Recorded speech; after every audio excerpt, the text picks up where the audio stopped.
Whether you're editing your first wedding ever inside of Lightroom or you're just trying to get a few more tricks, speed up your workflow, this video is for you because we're editing a wedding from start to finish. I'm going to show you everything I've learned along the way in editing hundreds of weddings. Are you ready? Let's get into it.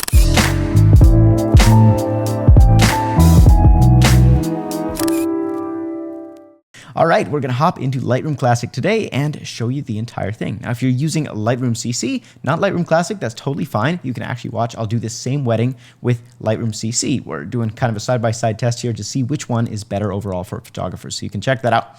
However, if you want to learn Lightroom Classic, which is the version I personally use and recommend, you're going to start off inside Lightroom Classic, and I'll just show you my workflow. So the first step in any wedding, obviously, is to organize things. The more time you take upfront to organize your files and trim it down to just the photos you really want to edit, the better and more happier you're going to be. You're going to have a much better experience. So I start every single Lightroom catalog by creating a brand new catalog for that couple. So in this case, I've titled it K&T Wedding, and all of the photos from this wedding go into this catalog. The reason I do that is because the way that I organize my files inside of my hard drive, I put all of my selects into a folder for the couple, and then I will have a wedding folder for that couple. So let's say it's Kayla and Thomas, right? I'd have a wedding folder, and inside of there, I'm going to put the selects. I'm also going to put the Lightroom catalog, and then if I ever need to take this folder, put it onto a different computer, back it up onto a different hard drive, send it to somebody else, I have everything in one place. The last thing you want is to be missing files and not to have an organization system. This one might not be for you, but for me, it's the simplest I've been able to come up with. And the way I do that every single year is I buy just one massive 4 terabyte hard drive, which I guess isn't so big these days, but it's big enough to cover more than enough room for an entire wedding season. So I'll put an entire season on one drive, then I'll also buy a second one and I'll have a duplicate of that drive. So I always have 2 copies of the files. So I know this isn't editing, but we're just getting down to the nitty gritty here. You need to take care that you keep things organized. Otherwise, it's going to bite you in the butt later. If your couple ever comes back and says, hey, it's been 6 months or it's been 2 years and we've lost our photos. Do you have anything else? Do you have backups? This will save your butt. So all that said, that's why I organize things that way. I try to keep it as simple as possible. That's why I just use 2 hard drives. No fancy RAID array, no expensive system. It costs about $100 per hard drive. So $200 a year, pretty good for me to have some peace of mind. All right, so I've got my new catalog here. I'm going to go into my selects folder and just grab that, put that right down here into Lightroom. And I'm going to not select build smart previews because this laptop's actually pretty new and fast. If you want better performance and you want things to be a little bit faster, you could build smart previews, which just means that Lightroom's going to render kind of some small JPEGs for you to edit while you're editing, and then it's going to speed up the load time between photos. However, you're going to see a lower resolution photo when you do that, so I just find these days not as necessary. You can apply an import setting, but I'm actually not going to apply any developed settings. And the reason for that is I actually want to feel it out, see what preset works best on this particular wedding, and then I'll apply it afterwards to all the photos at once. Metadata, if you want to, you can create a copyright for yourself. So I have one here for signature edits or raw photos. You can also make your own. So let's say that my photography studio is Tailor Fit Photography. I go in here, I would put in my name, kind of the info that I want, and then that way that will be actually imported and added to the raw files. And when I export the files, it'll actually have that data in there. So you can do that if you want to. I'm personally not going to bother. And then I'm going to hit import. So all those files are going to get imported into the catalog, and you can see that there are, approximately 600 of them? 414, which is about kind of the range that I aim for with most weddings. I feel like, just try to think things as a prospective client.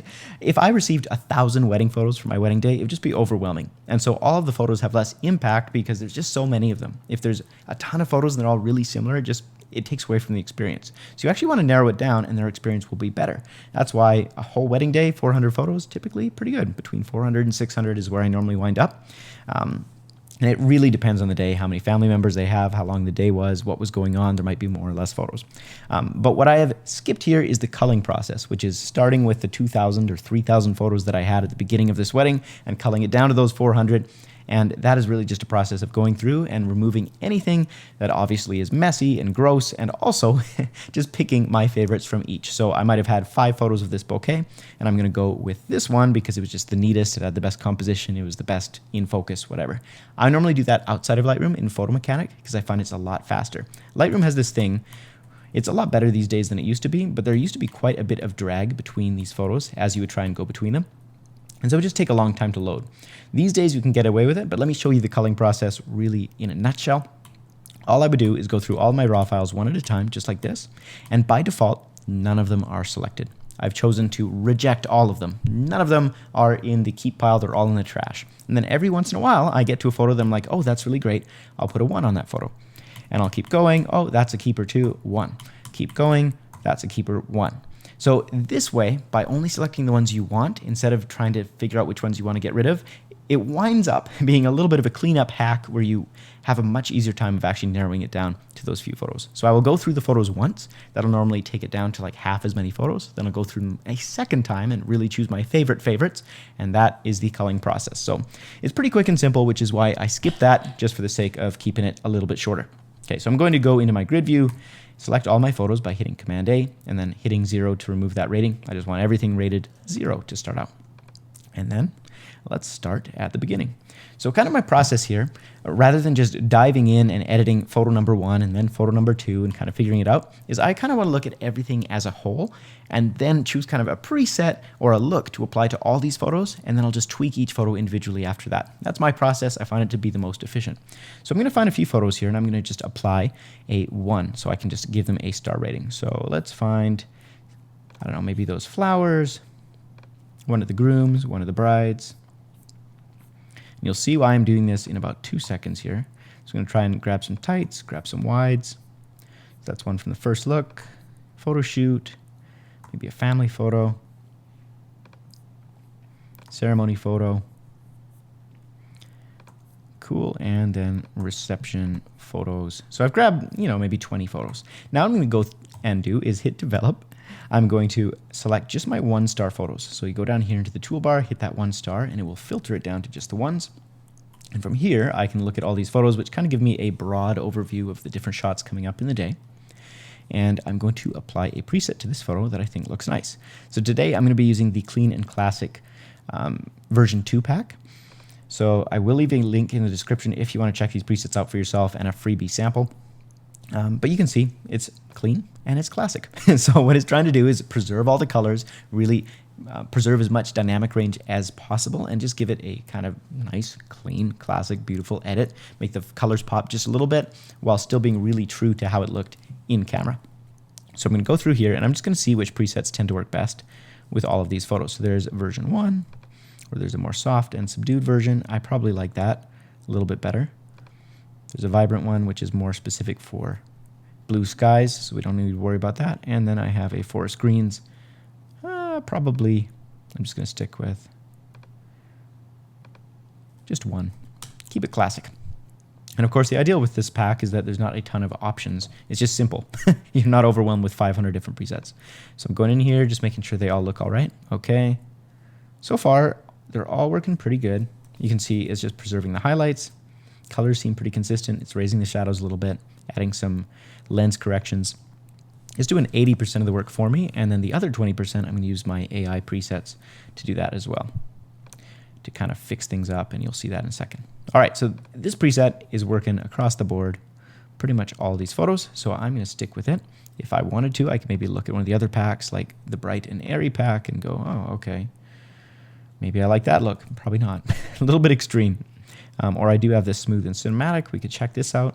That's definitely more of like an intense edit. And since this is a wedding, I want to keep things a little bit more subtle. We definitely want it to feel more natural, more timeless, because 10, 15, 20 years from now, the last thing that we want is an edit that looks really, really stylized and, well, out of style. So I'm going to switch it up and apply this preset to all of them.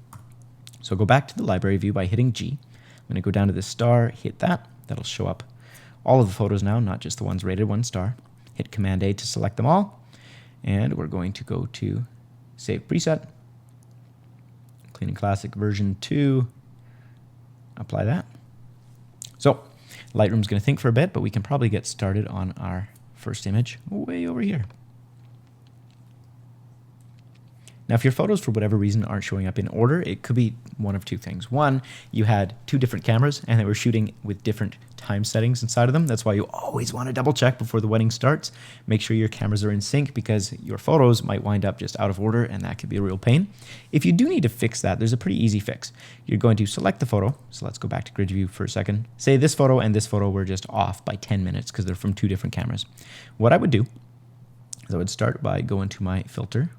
We can go to metadata and sort by camera. So I'd select all the photos from one camera. And of course, Lightroom is really having a hard time doing all of this at once, but just bear with me, pretend the camera's there. I'd select that camera and that'll show me all the images from that camera. And if it happens that you had two different cameras, say a Mark III and a Mark IV, you can just select one of those cameras and adjust all those photos. Or if both cameras were the same body, like this one, both cameras were taken with a Mark D5 III, you can go in here, let's back up to our dates, and in this case our camera had two different dates, so we can select all the photos that were assigned Sunday, go Command A to select both of them, and go up to metadata, edit capture time. And so let's say that it's just one day off. We'd go in here, we'd change the date to the 18th instead of the 19th, go change all, and then they'll be synced properly.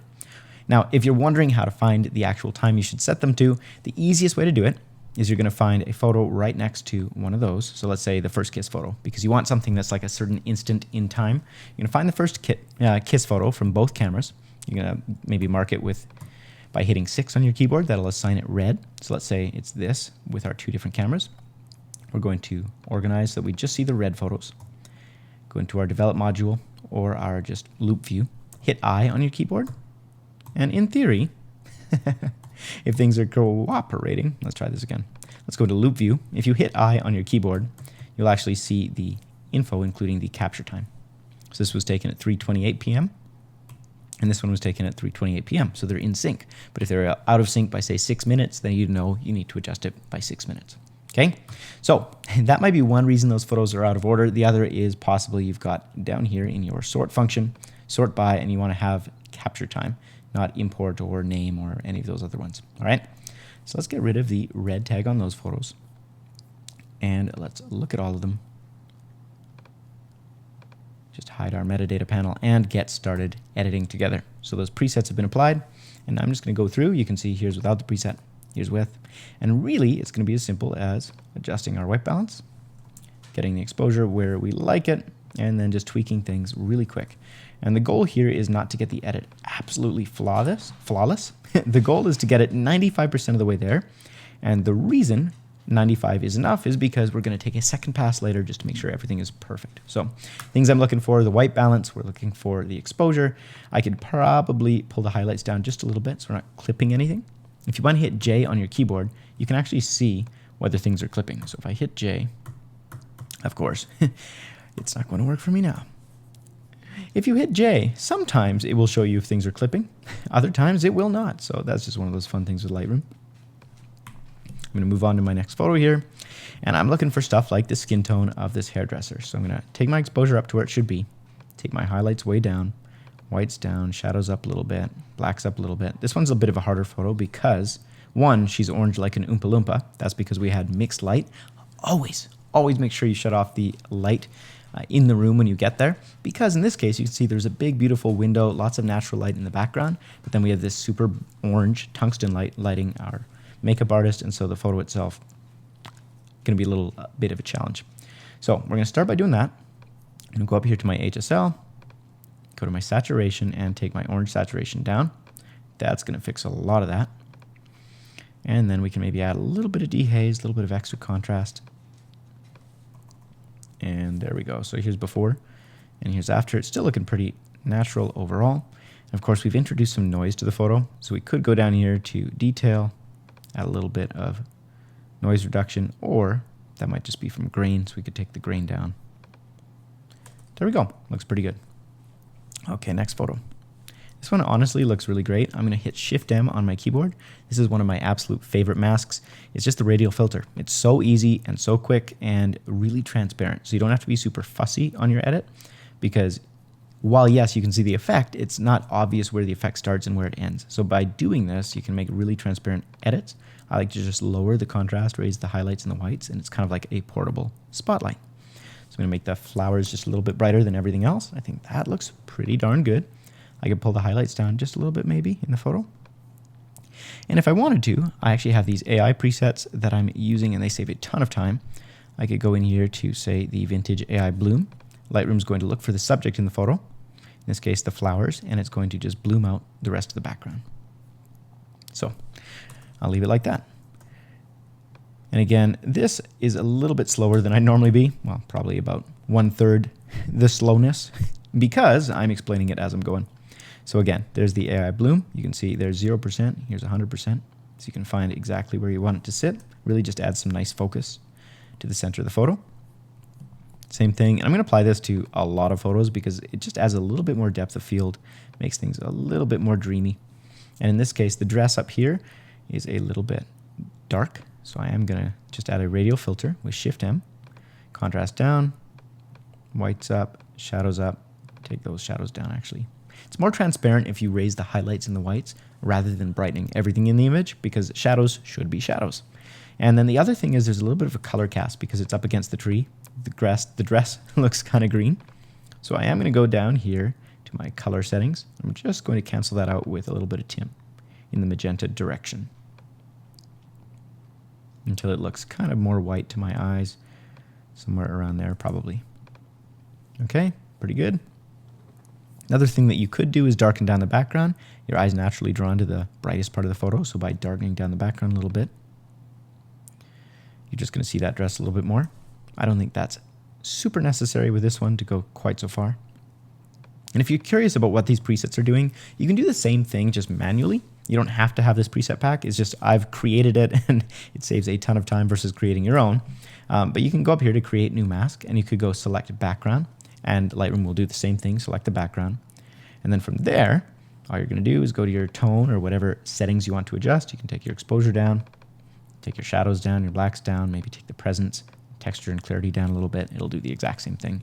And then you can save that as a preset by going up here to presets, create preset, give it a title. So background, darken, select the mask, make sure that's selected and nothing else. So we're going to select the mask, make sure support amount slider is selected, and then choose the group you want to save it in. And voila, you will have that preset that you can just click and apply whenever you need to. Or you can grab these ones. I'll leave a discount code in the description if you want to check them out. Cool. All right, so that photo looks okay. I said I'm going to go fast, but I'm really not so fast so far. So I am going to kind of exaggerate the blacks up, shadows up, highlights down, whites way down because there's so much dynamic range being lost in this shot.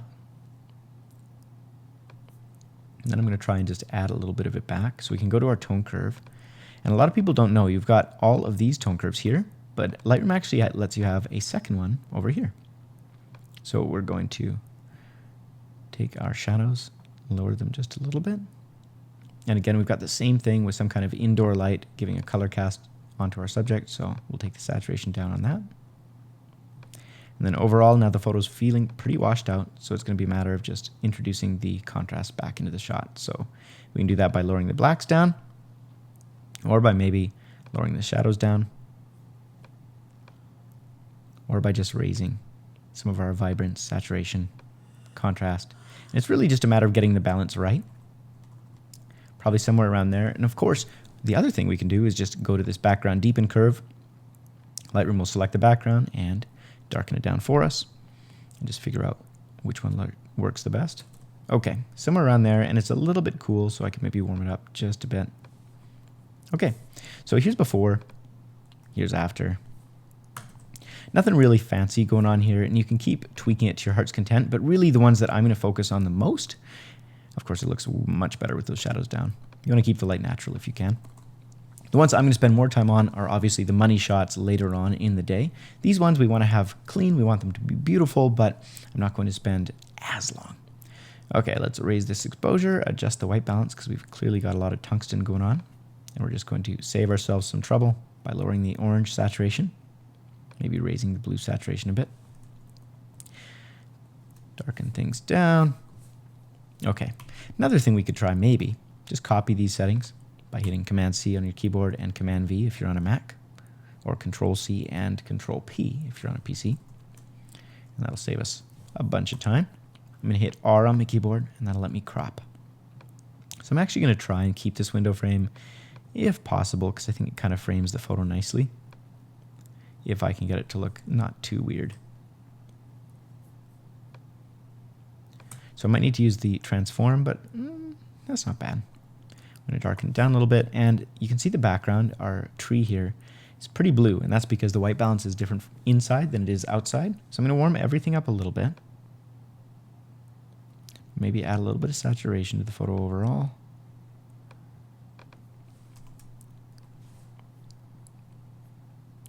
And we can just play with our shadows and our blacks somewhere around there. Okay. That's a nice shot. Looks like I finally figured out I needed to shut off the lights inside, or maybe not.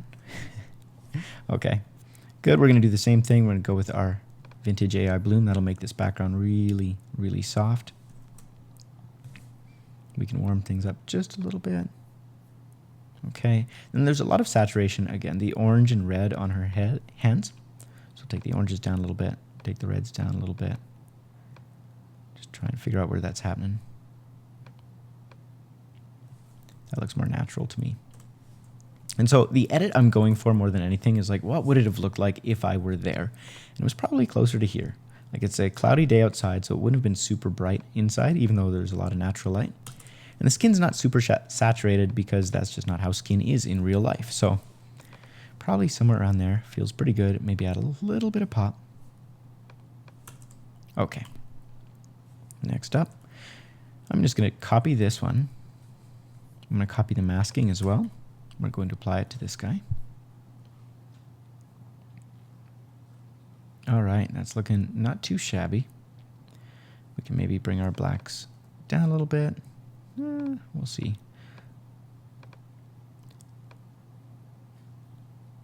Somewhere around there. And really, oftentimes, if the photo doesn't feel right, check your exposure and your white balance first, because like 99% of the time, if the photo's not right, it's because the exposure or the white balance just aren't quite where they need to be. So in this case, things are also a little bit green. So I'm going to make that a little bit more magenta, and it feels a lot better to me. I can maybe raise the black slightly. She's definitely got some major clipping happening in the shadow area of her hair. So I hit K on my keyboard to make an adjustment brush. I'm going to raise the highlights and the whites first in that area. Even though it's like all black shadow, by doing that, it's going to be a lot more natural than if I try and raise the shadows themselves.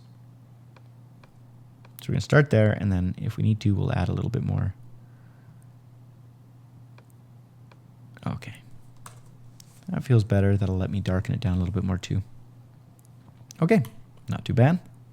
This is one of my favorites. I think it's just really cool. But your eye is naturally drawn to the brightest part of the image, and in this case, it's probably this hillside over here, which is really boring and doesn't tell the story I want to tell. So I'm going to hit Shift-M on my keyboard to start with, and I'm just going to brighten up this area here where our subject is, so that you really notice that area first. We can maybe do a little bit of dehaze on that area and see if we can get a little bit more definition so she pops a little bit more. That's going to mess with the colors a bit, so we're going to have to go to the colors, a little bit more magenta, maybe slightly cooler, until we're kind of happy. So maybe there. All right, so I'm going to brighten it up, and then the next thing I'm going to do is I'm going to darken this part of the image. So I could do that by making another radial filter, or just hit M on my keyboard. That'll let me make a graduated filter. So I'm going to do the same thing, but kind of in reverse. I'm going to take the exposure down on this area. And it looks much cooler here than this side of the image, like more blue, less green. So I'm going to go down here, add a little bit of warmth, and maybe a little bit of green. I just want it to be balanced compared to the left side of the image.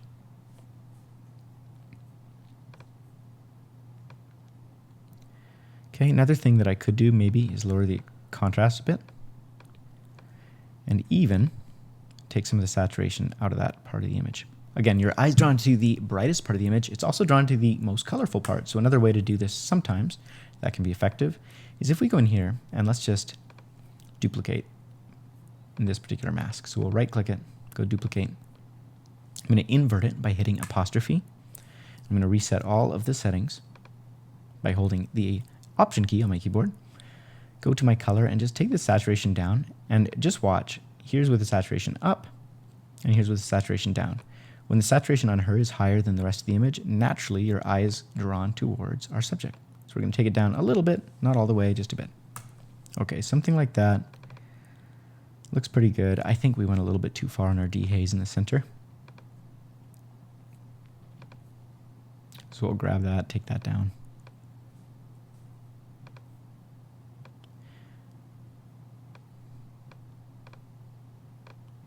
Something like that, and make one more adjustment on her face. A little bit of dehaze. A little bit brighter.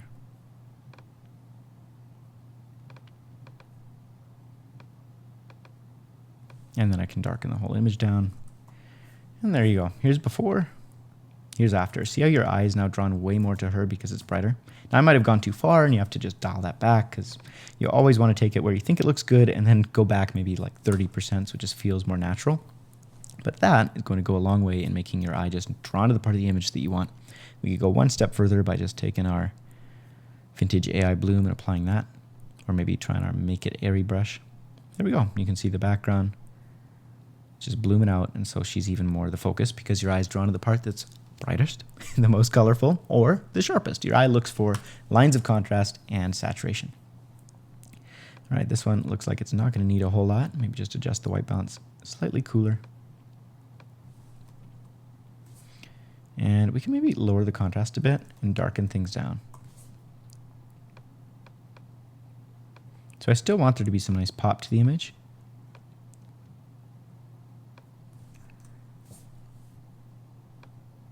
While also, if we can, making things nice and balanced so you can see everything. So we recovered the highlights and we raised the shadows just a little bit without losing too much contrast in the overall shot. I'm going to copy that and paste those same settings over here. Okay, that looks okay, but you can see that this white balance kind of way off, so we'll warm it up a little bit. And then things are kind of hazy, so we'll add some dehaze. That's looking not too bad, but it's a little bit red. And maybe a little bit warm. Somewhere around there. Raise our blacks a little bit. And just play around. Probably the easiest thing we can do is darken down the background because our subjects are so bright in comparison to that bright window behind them. So I'm going to take the curves deepen. That'll darken everything down. That's a little bit too much. See around there. Okay, that's feeling much better. And of course, your eye is drawn to the brightest part of the image. So let's make the brightest part over here instead of this corner of the room. So I'm going to grab my exposure and just invert the mask with the apostrophe key so that we're kind of darkening everything outside of this circle. Maybe bring the shadows down a little bit. Something like that. And we could crop in too, because part of editing is really just getting rid of distractions and getting rid of things that shouldn't be in the photo more than it is even about adding stuff to the photo. So in this case, these power outlets on the wall, this kind of weird stuff going on in the ceiling, really not adding to our image. Neither is this cluttered makeup in behind. So I could crop all the way in, get rid of so much of that, and your eye, again, is going to naturally know where to look. We can then hit K on our keyboard because our bride is very, very almost out of focus soft. So we're going to just add some texture, add a little bit of clarity, and you have to play with this so it doesn't feel too unnatural. So 2 ways to make something sharper in a photo. The first is to sharpen that part of the photo. The next is to unsharpen everything else. So if I hit K on my keyboard and I go select people, Lightroom's going to find with its AI engine all the people in the photo, and we can select just our bride here. Kind of, in this case it kind of screwed up, but that's okay. We're going to create a mask and invert it with the apostrophe key. Now we can go to our detail and take the sharpness down, take the texture down, take the clarity down of kind of everything else in the image, and notice how now she's just kind of popping compared to before where you didn't know where to look. Voila. So you have to be careful about how much of that you do, but it can be a little trick if something's out of focus. To make it look more in focus, just make everything else less in focus. All right, I'm going to take my crop up just a little so she has more headroom. Felt like she was being compressed. The ceiling was going to fall on them. And then I'm going to center my crop. I'm using the R tool, the R key on my keyboard, just to get back and forth between the crop really quickly. And if you do want a different overlay for your R tool, all you have to do is hit O, and it will show you different overlays to help line things up. Alrighty. Next up, this one looks pretty good, but again, we could probably recover a lot of highlights, just like that. Maybe lower contrast just a little bit, darken things down, somewhere around there. And then I could grab radial filter, put it on our bride, highlights up, whites up, and it's just going to brighten her face. Good. That's a little bit too far. I'll dial that back. Okay, and again, kind of the point of this photo is the garters being put on, so I could do the same thing here with another radial filter, or in this case, just use an adjustment brush. Click once and just kind of highlight the area that we want to brighten up. Dial it back a little, and voila, now your eye knows where to look. All right, we're on to the grooms. Okay, just adjusting the white balance, and you can see how much better the color is right away. Okay, I'm going to hit M on my keyboard really quickly just to darken down this part of the shot because it's quite a bit brighter where the window is. Okay, this one looks good, but too much contrast and saturation for my taste, so I'm going to take the contrast down to around there. That feels great. Same thing, so I just copied that photo with Command C and Command V, pasting it onto this one. And because I got the last one pretty close, feels good. Now the crazy part is you'd think you could just copy it, apply it to the entire scene, and be done. But because the light tends to change between every part of the room, you're going to find it's never quite so simple as just being able to copy paste and be done. All right, so I swear we edited this one already, but I'm going to go in here, crop so our flowers are centered, and we'll go with a AI bloom in the background. And maybe just darken things down or brighten up these shoes and darken down everything else. Cool. Brighten up this a little bit. So you can see when you're using the Shift-M keyboard shortcut, rather than going up here to your adjustment panel and going select radial gradient, it just is so much faster and you can actually edit quite quickly. Alrighty. And this part of the image, I don't know if you noticed, but this is a lot darker than this part. So I could go in here, add some highlights, add some whites, and just even out the light by going like that. Definitely feels a little better. We could go even further, but we'll leave it alone. We got photos to edit. All right, so this guy, good. All right, here's our groom. He looks great. I'm just going to straighten out that crop and crop in a little bit, because that TV really not adding to the photo, so I don't need to have it in there. Looks awesome.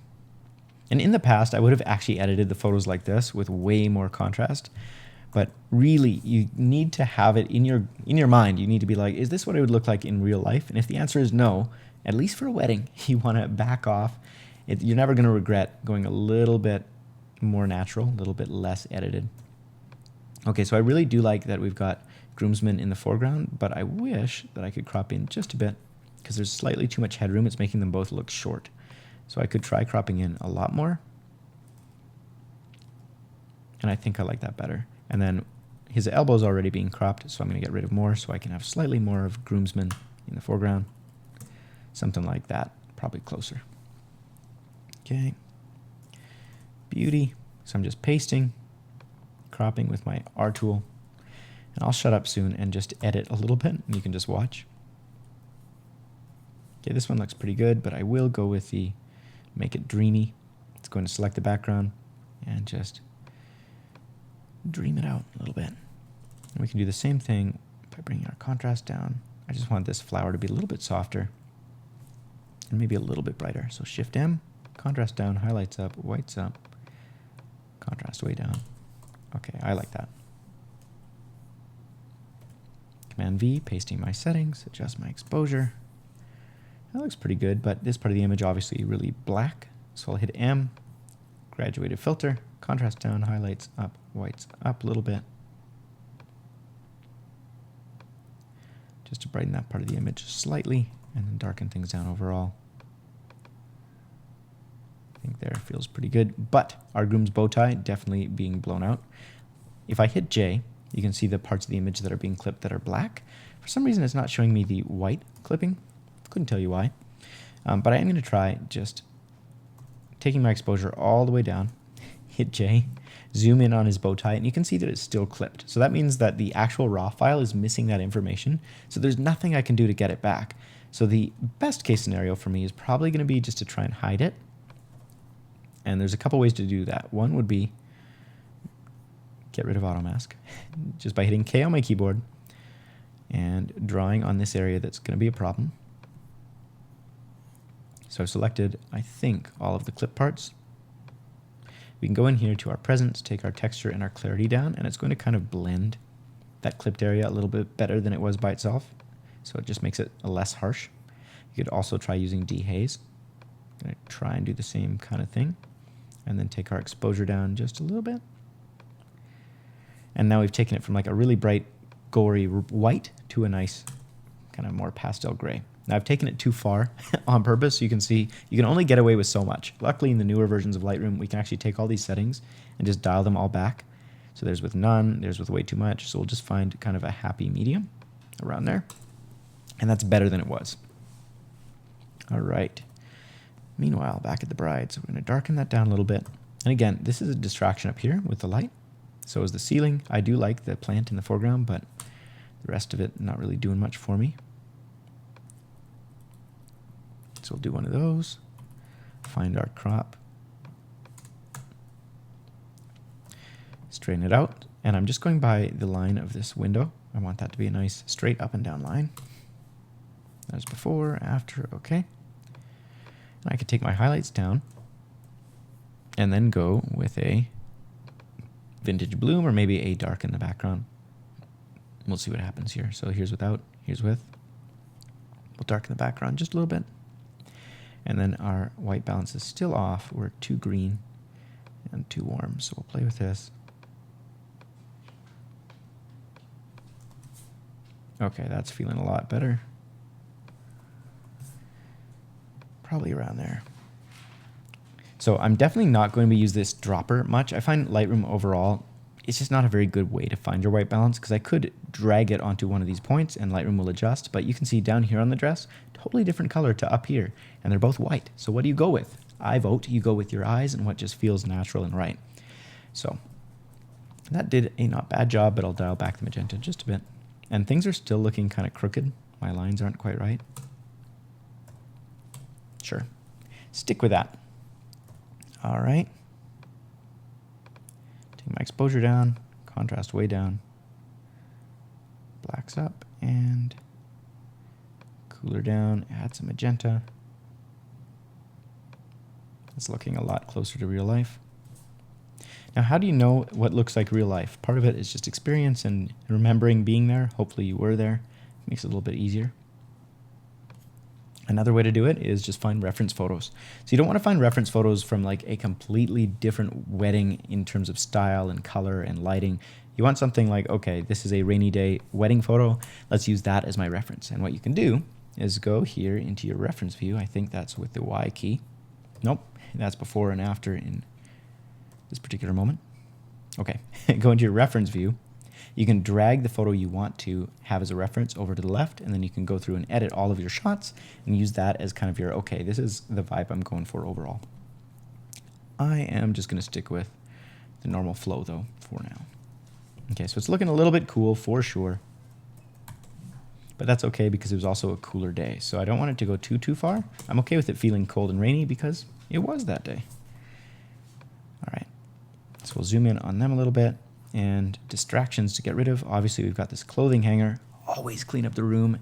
The biggest thing you can do for yourself on the wedding day is to think about yourself when you're editing.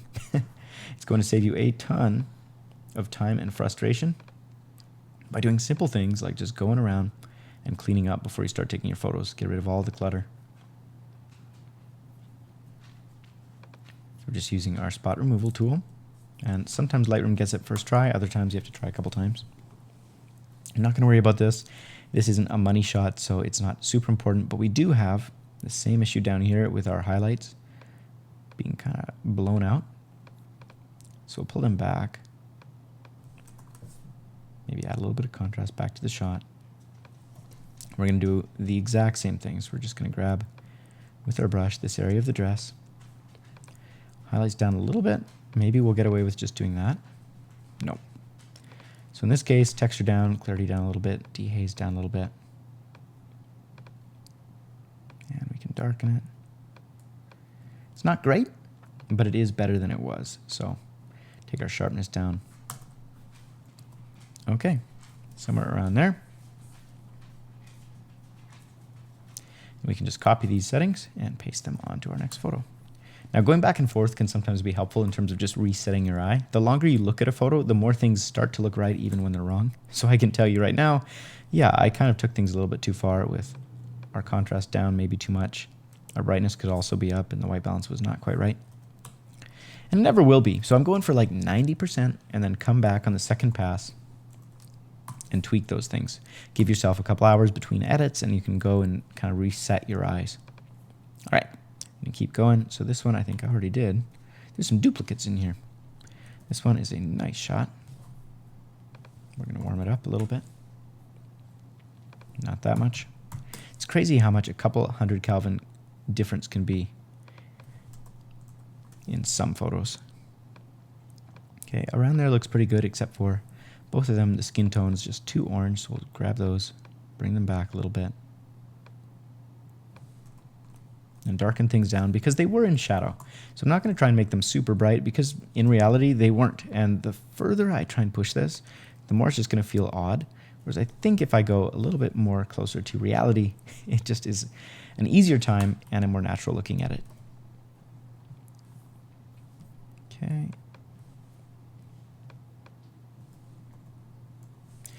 Now her arm, a little bit too much shadow, and it's got some weird tungsten lighting on it, slightly too orange. So we're going to go in there, color, just cool it down a little bit. Also go into our tone, take the contrast down, highlights up. Okay, and we can maybe add a little saturation to this one. It's feeling slightly too desaturated. Copy all that, paste it over.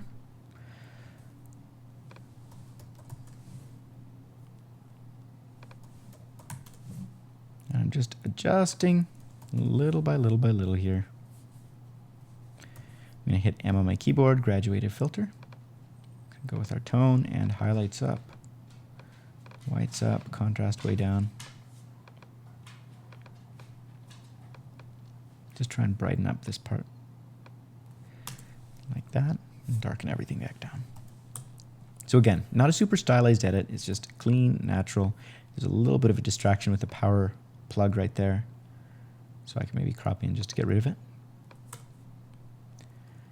Like that, feels okay. But now we've got this weird baseboard thing on the trim. That's feeling all right.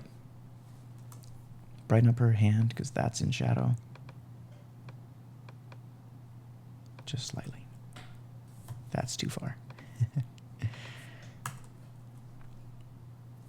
And you know what? I think with this one, we need to do something about the background because she's just too dark still. So I'm going to go down here to our background curves deepen.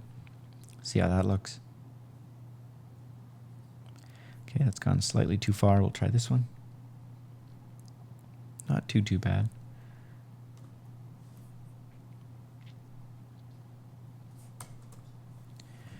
But we do have like some weird green shadow on this part of the image. So go up here, add some magenta. Contrast down, highlights up a little bit. And you can see I didn't do a great job of blending it, so put our auto mask on, try it again, and then dial it back until it's less obvious. So before, after, I've definitely taken it a little too far in terms of darkness. And if you're wondering how to quickly do before and after, it's just with the backslash key on your keyboard. Alrighty, so this one, a lot of dynamic range. We'll take our highlights down, whites way down, exposure up, shadows up maybe a little bit, and just try and find a nice blend. Definitely shadows is always my last resort because it's just the least kind of transparent, natural way of editing a photo. If possible, use everything else before you use the shadows up. So that looks not too bad. I can maybe grab our contrast down a little bit, darken the photo slightly because again, The photo was in shadow when we took it. And then I'm just going to grab a radial filter here on our bride. Contrast down, highlights up, whites up, and find a blend that looks okay. That's not too bad. Down here on the image, kind of distracting. She's still really dark, and the background very, very bright. So we could play around, maybe do another radial filter. Again, we're just going to lower the exposure on everything outside of this by hitting the apostrophe key. And we could also go with a texture down, clarity down, dehaze down just a little bit. And there we go. Before, after. We've recovered quite a bit. I'm really looking forward to getting outside for these photos because the light will be so much better and easier to work with than it was in the morning. Okay, so I'm going to do the same thing, radial filter. And I'm actually going to use one of my adjustment brush presets and go with Brooding Dehaze Darken. And I'm going to invert this with the apostrophe key. And everything outside of this circle is kind of get a little bit darker, a little bit dreamier. With the goal, hopefully, of our eyes being drawn more to our bride. Okay, we're outside. We did it. So I'm going to try and get a nice, natural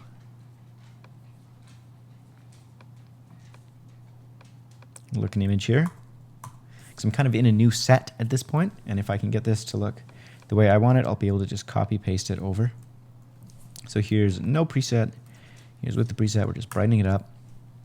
Copy those settings and see what happens. That looks pretty darn good, pretty natural. And of course, our bride, nice and showing up there in the background. If you're wondering how you get this kind of shot, you need to use a 200 lens. You can't get this with a 35 or a 50. I do want him to be a little bit sharper, at least on his face. So we'll get rid of auto mask. Try this again. Just add a little bit of texture, a little bit of sharpness, because I feel like he's just not as sharp as he could be. Cool. Somewhere around there, and maybe a little bit extra contrast. I don't know. Okay, I like that. Here's before, here's after. So again, we're not trying to make anything super crazy. We want her dress to look the same, his suit to look the same. We just want to add a little bit more pop and make sure that we're preserving as much in highlights and stuff as we can. Now, two options here. One, we could leave it like this. Two, we can make the background just a little bit more dreamy. Go to the AI Engine Toolkit. Let's go with the AI Bloom Plus. Let's go crazy. See what that looks like. Okay, that's way too much, but just a little bit of bloom I think is going to be nice. Here's none. Here's some. So your eyes just drawn a little bit more to them. Okay, beautiful.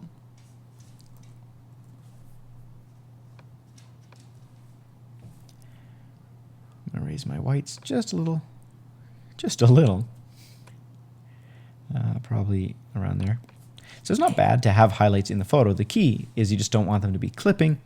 You want there to be some nice pop without actually losing any detail. Okay, that looks pretty good. But again, much warmer. This was taken with a different camera. And so even though both were 5D Mark IIIs, what's crazy is even between cameras, the colors can vary very slightly. Looks good. Nice. And because the dress is just in the corner here, I am going to crop. There's not enough dress for it to be adding to the photo. It's just kind of like, what is that? Okay, looks good. And I think I could probably make the background a little bit more dreamy. That's slightly too far. There we go. This was probably the best first look ever in terms of groom reactions. The worst is when you do a first look and they just don't do anything. I'd say that's 75% of first looks. The groom's like, okay. And it is what it is. But it's nice when you get these amazing reaction shots. And for that, I would highly recommend having a telephoto. So 7200 in your kit, because there's just an intimacy you can get with the longer lens that, even though it's not in style as much, like the 35 and the 50 is where it's at in terms of like what's popular right now.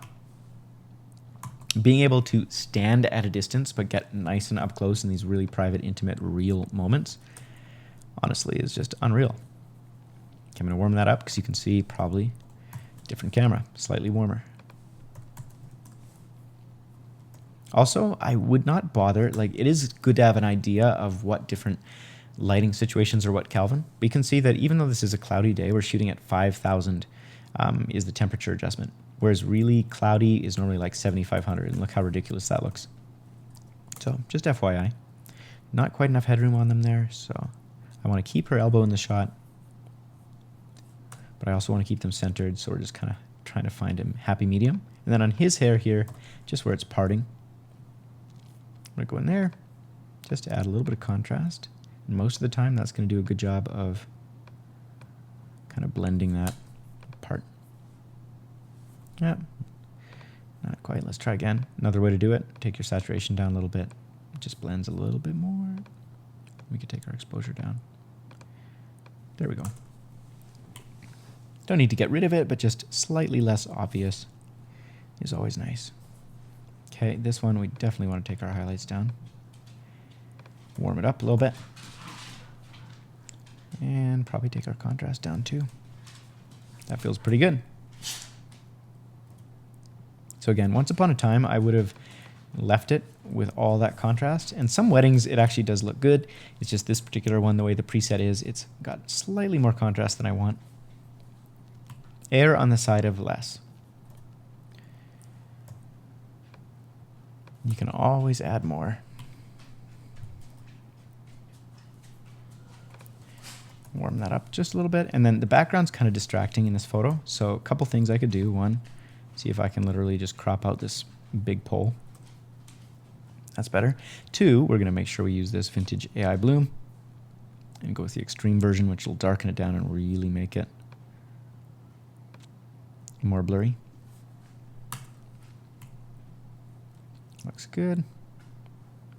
This one I'm not going to worry about so much, but another way to do it, radial filter, go in here, dreamy dehaze, invert, bam. So it's about finding these little shortcuts that really speed up your workflow. So I'd encourage you, if you don't want to buy these presets, totally fine, but make your own. It's going to save you so much time in the long run to actually have these things saved that you could just flick to it really quick, and in 2 seconds you can edit a photo that, if you're just manually creating the brush every time, will take forever. Another thing to be aware of too, I hate that I have to crop his head, by the way. Another thing to be aware of is that in Lightroom CC, you're not going to have adjustment brush presets. So that's one of the main reasons I recommend actually sticking with Lightroom Classic. She's really beautiful blue eyes, so I am going to zoom in on this one. Easiest way to make blue eyes more blue, just go to your temperature and just see how much blue we can add just by doing that. Just like that. Okay. And her teeth, almost pure white, but it's just the way the shadow was there. Easiest way to get rid of yellow on teeth, or just color on teeth, make them more blue. Okay, zoom on out. So here's another hot tip for you if you're actually shooting the wedding.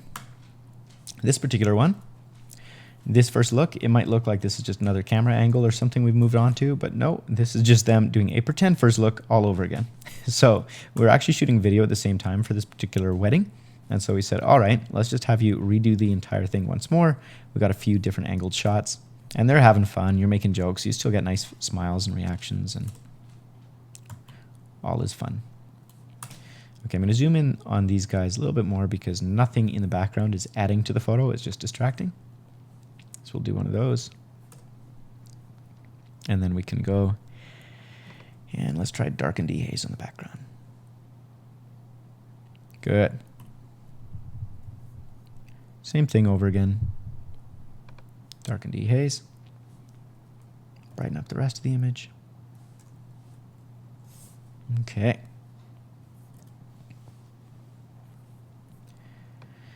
Now we're rolling.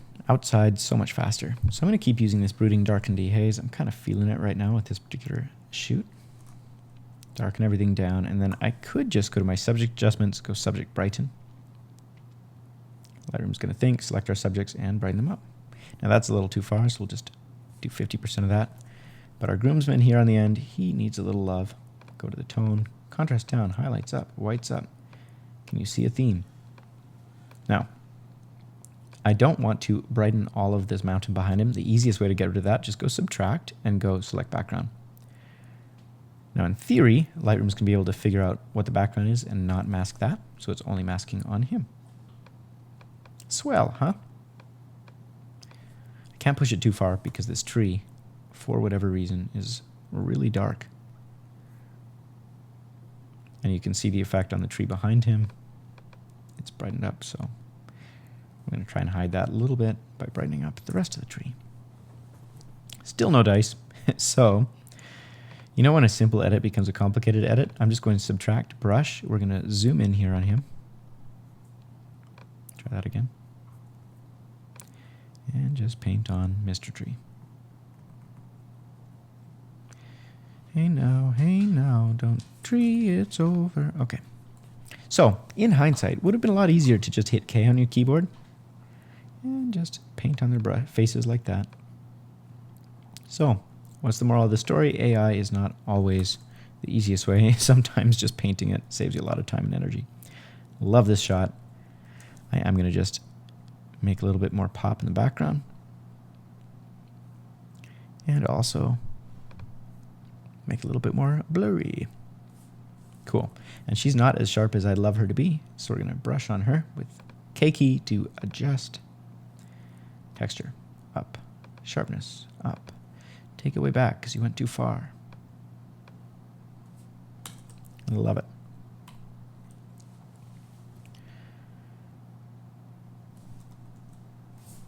Cool. A little too cold. Just like that.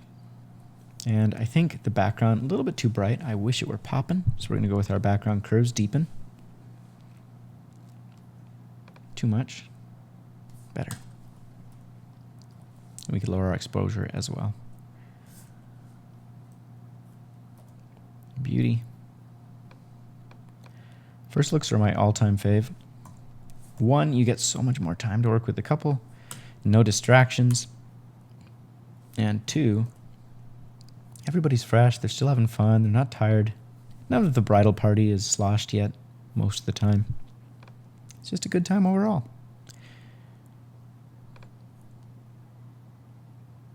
Beauty. And I think this is just a little bit too far. Cool.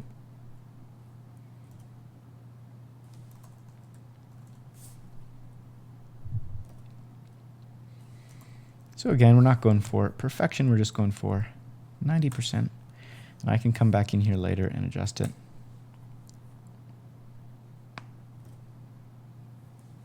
Okay, I'm just going to make a radial filter, brighten them up, darken the rest of the image. Okay, feels good.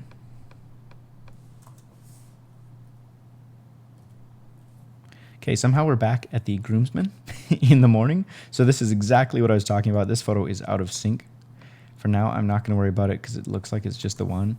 And the color's really weird. We've got some major flare in the background, so I probably wouldn't keep this one because it's not really adding to the story. If I could see he was holding a cufflink or the ring or something, maybe, but it's just him playing with his hands, looks like, so I'm actually going to get rid of this one. Don't think it adds, so we'll get rid of it.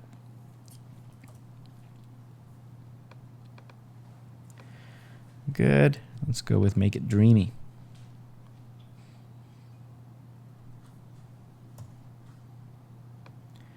Crop on in on them.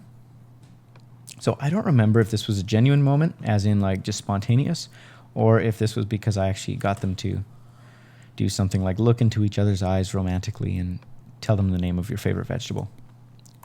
That's a good one. The problem is if you use those tricks in the engagement session and then the wedding, you don't have anything to work with. So, hot tip for you. Always keep some in the bag. Okay, so in this one I actually added a little bit more pop, raised the contrast very slightly. And I could maybe even just save this or copy this adjustment brush because I'm using it so much. And now Lightroom will automatically apply it for me. Save a step. That is such a beautiful photo. How gorgeous is that? Nice over the shoulder. Side note, if you're ever out of ideas when you're actually shooting on the wedding day, you can't think of, oh, what pose should I do next? I always go into the wedding by starting the morning off or the night before looking on Pinterest, grabbing some inspiration shots and taking pictures of them with my camera. Then I actually have them on the viewfinder, and so I'll be like, oh, just let me check out that shot. And I scroll, find the next shot I want to do, and voila. All right, let's make a radial filter just to brighten her face up a little bit, because that's the highlight of this particular shot. Not too much, because we don't want it to be too obvious. But somewhere around there is probably pretty good. Super natural. Here's before, here's after. And again, we have the grooms getting ready, doing each other's cufflinks or something. And the color in this one, not very good. The noise, super, super high. So there's two options. One, I could delete it because I don't necessarily need it. Or if I decide, yeah, this is actually a good shot, I'll just put it in black and white. That is honestly like my go-to. Black and white is for when things just aren't working. I personally like this one. Let's try it.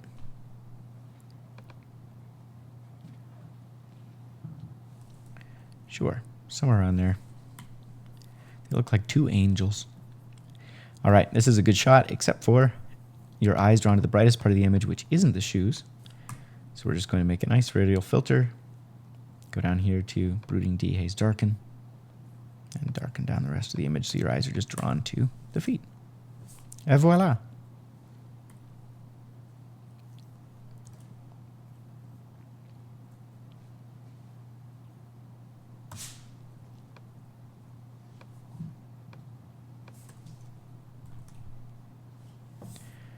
Looks okay.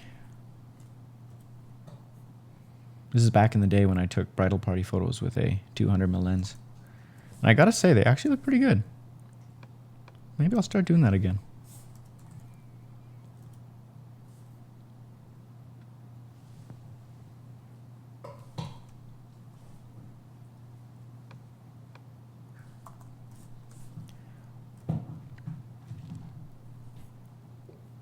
Now, the only bummer of using these AI effects is it does really add to the photo overall, but there's that extra 3 or 4 seconds that you have to wait while Lightroom thinks. So that's the downside, but I honestly think it's worth it because it saves me having to go in here and do a bunch of brushing.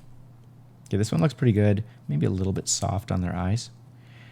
And really, if the rest of the photo is out of focus, but their eyes are in focus, you can cover over a whole heck of a lot in terms of mistakes. Good. If you're wondering what these little specks are, by the way, it was raining. So that's literally just rain being caught on the camera.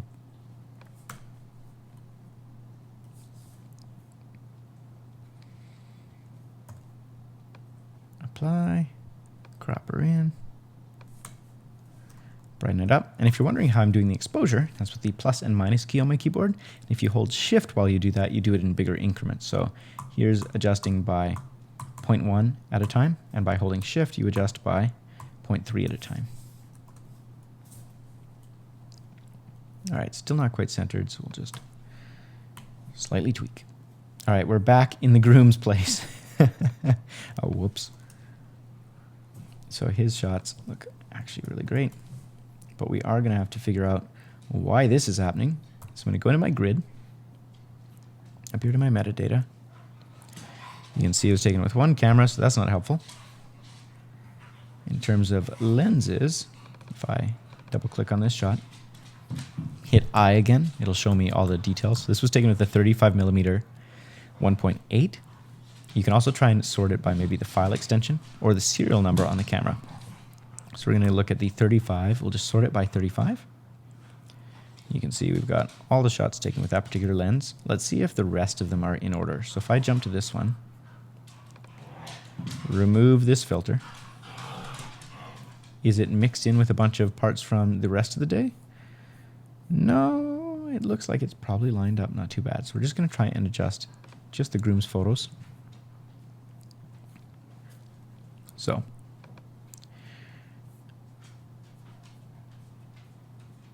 we've got a bunch of groom's photos coming up. Let's just check this one. The time was 12:58:44 p.m. So I can select all of these in a second. First, I'm going to go back to, let's say, this one of our bride. And that was taken at 12:28. So it's basically 30 minutes off. So we're going to go in here, select all of these, go up to our metadata, edit capture time, and we're just going to take that and change it from 1258 to 1238. Change all. Now, in theory, these should now be in order. So we'll go back to selecting everything, and you can see, hopefully, no. Dang nabbit. This is 1249. And this one's still set to 1250. So maybe this is a different lens. So we fixed all the 35 mil, but this one was taken on. Yeah, still a 35. Not looking very smart right now. Maybe it didn't change all of them. Maybe it just changed the one. Let's try again. So we're going to make sure that's the select of all the ones we've selected. Go to metadata, edit capture time, 1238. Try this one. Edit capture time, 1251. So it did not change all of them. So we actually should have set this to shift by set number of hours probably. So we're going to select all of these. Metadata, edit capture time. And we are going to change this to 1231. Okay. And now they're no longer amongst all the first look.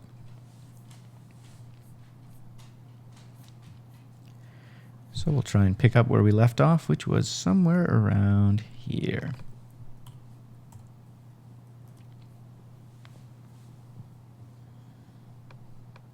All right, this one out on the lake, so everything is very bright in behind them.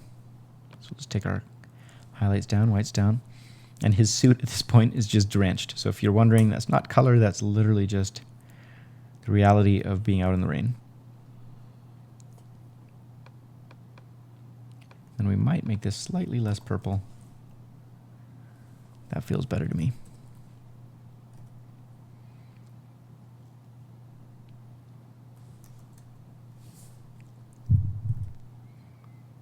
I love this shot. And part of the reason we got such awesome photos from this day is because we just had so much more time than a lot of weddings. Like I think we actually had 2.5 hours for the photo shoot. Whereas a lot of weddings, you're lucky to get maybe 20, 30 minutes, and it's in really not ideal situation. You've got, kids running around, uncles and aunts you have to round up, all that kind of stuff. This one, we just had the wedding party, lots of time to kill.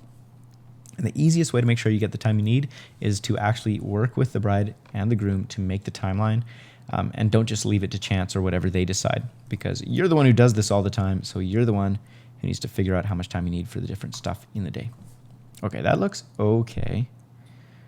I'm going to keep going. And really not much to it. The better the light on the day, the less there is to correct for. And of course, there's some harshness, but our presets combined with the nice AI overlay is really doing a good job of saving us a ton of time. Nice little detail here, but again, your eye's drawn to the brightest part of the photo, so we're going to want to make sure that is the brightest part. First off, something weird is happening here, so I'm going to add a little bit more whites back, lower the contrast, and then we're going to zoom in on this part of the photo with our dreamy darken dehaze and invert it. Something like that. And when there's no people in the shot, you can get away with a little bit more contrast than you normally would. Just play with different exposure. Sometimes it looks better when it's underexposed, sometimes a little bit more helps.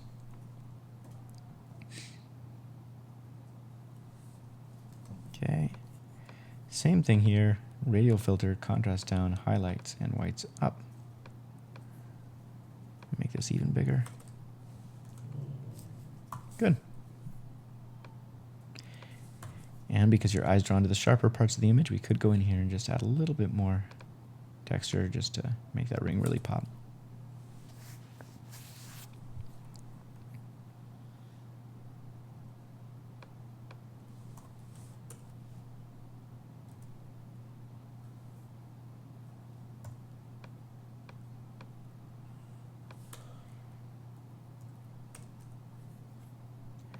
I don't know what this is in behind him. It's a little distracting, so we'll see if Lightroom's AI can figure out how to get rid of it. And it didn't do the best job, but we'll just add a couple spots on top of it until it's kind of gone. Good enough.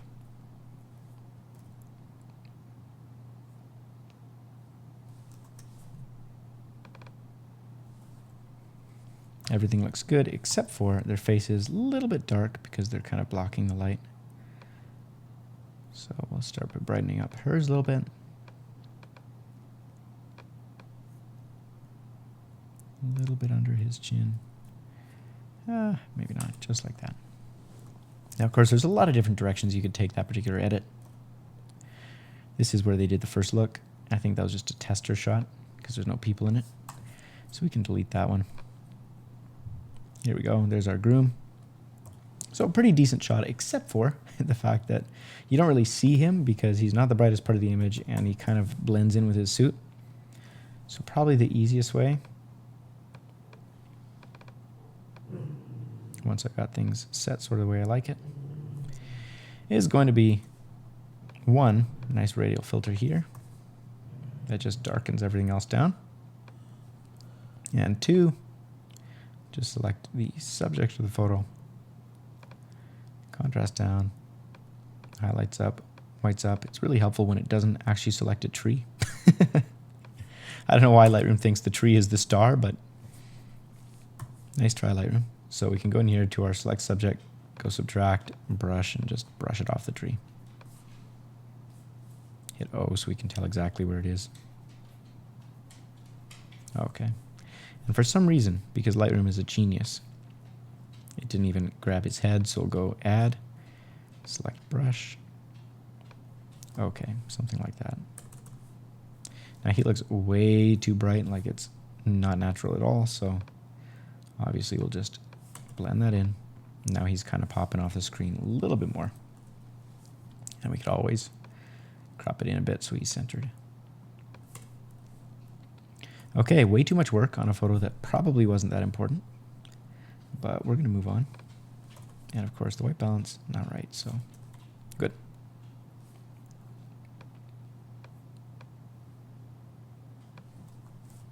And I actually like the look of this edit before I did the tweaking on the preset better, so we're going to try applying that to that photo instead. And of course, now that her white dress is in there, there's no issue in seeing where we're supposed to look in this particular photo because she's the brightest part in it. It does look like we might be clipping a little bit, so if a person wanted, you could go in here and just slightly pull the whites down a little bit. And of course, don't love what's going on with his face. I don't know what's happening. It almost looks like the shadows are being taken up or something, or there's too much saturation. Sometimes you don't know why something is wrong in a photo, you just know it doesn't feel right. I think we just didn't have enough contrast and slightly too much saturation.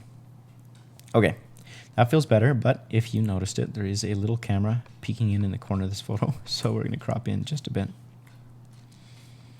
And then we can copy everything in this shot because it's pretty much the same angle right onto this one. And onto this one.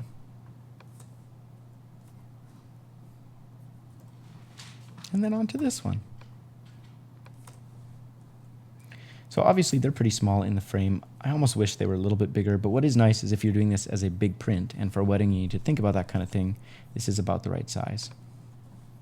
Can delete that mask.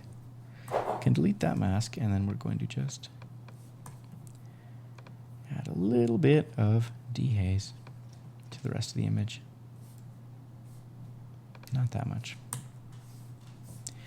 And they're looking slightly too red or orange or something, so we'll desaturate that a little bit.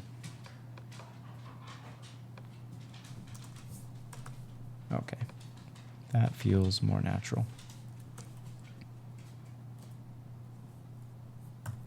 Umbrella peeking out over there, so I will just crop it out and straighten. Still peeking out. Of course, we could also just grab our little eraser tool.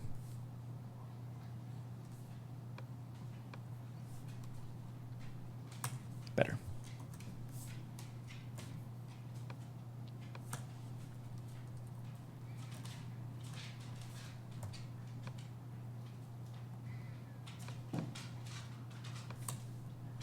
Don't know what the deal is with this one, why it was so far out from center. But we'll try embracing it. But I don't like it, so I'm actually just going to remove this one. I don't think it adds to the shot, to the shoot overall.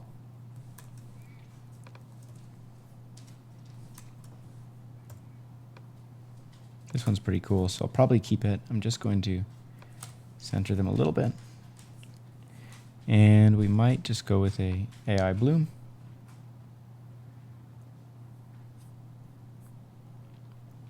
Maybe make it dreamy, I don't know.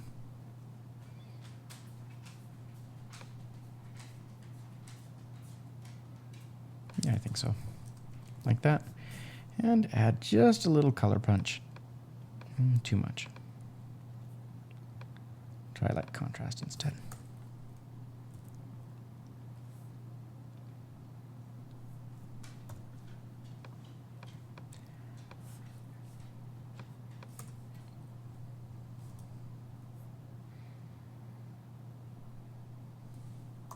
You can see how that AI just really totally separates them from the background. In this case, a little too much. That's a great shot. Love it. Again, we got some really distracting houses in the background, so I don't think we need to be quite so wide. And if we wanted, we could see what Lightroom will do if we go crazy and try and remove these houses, but I don't think it's going to help us much. This would be a Photoshop job. Although that's not bad. I've seen worse. I do miss the days when you could actually select where it's grabbing from, though, because I feel like that's slightly too obvious, so I'm going to have to reset it. But we could go with clone stamp if we wanted. There we go, that's better. Got rid of a little bit. Anyways, that's me getting distracted.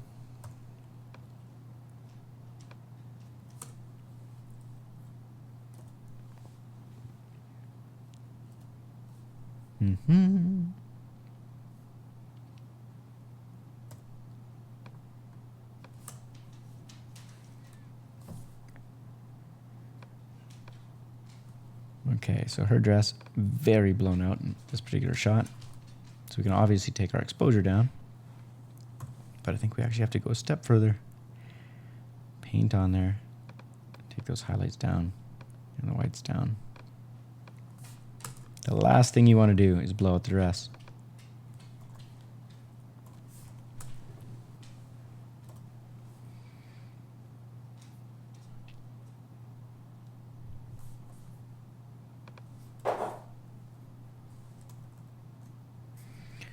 Okay, this one, a little craziness going on in terms of contrast. I'm just going to reset it back to our defaults and grab our Clean and Classic preset. Okay, that feels better. Sometimes you make so many adjustments to a preset, it just stops working. You just go too far. What worked on one photo doesn't work on the next. Okay, somewhere around there. Dial my contrast back a little bit, and then I am going to open up my AI engine. And we're going to darken down the background.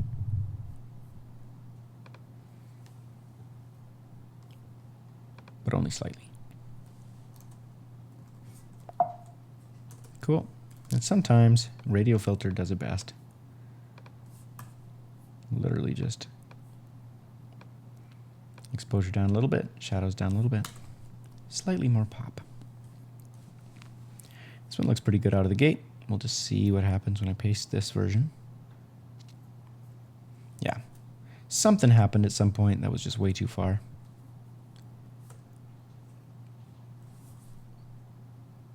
And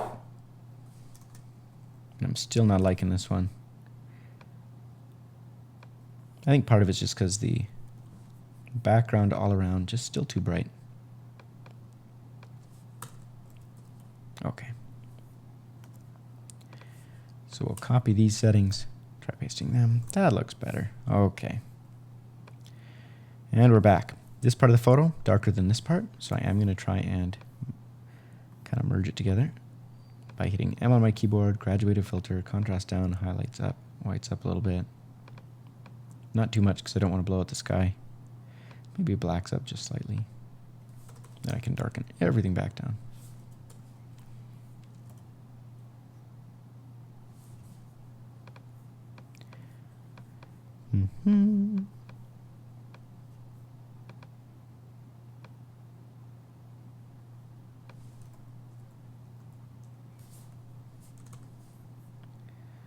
Pretty good. Zoom in on them. So there's something funky happening overall up in here. So we're going to start by taking our highlights and our whites way down. But then we're also going to add a little bit of contrast and a little bit of dehaze. And hopefully that'll help things feel a little bit more natural and they'll just pop.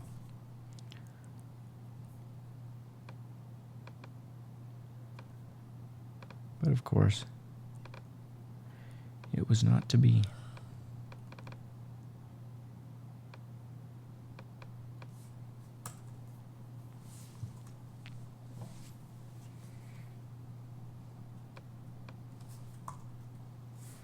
Okay, so you can see how your eye isn't naturally drawn to them because there's so much contrast going on in the rest of the image. So I'm just going to hit K on my keyboard. We're going to draw in here. I'm going to take our blacks up a little bit. Contrast down, exposure down. We could even desaturate it a little bit. And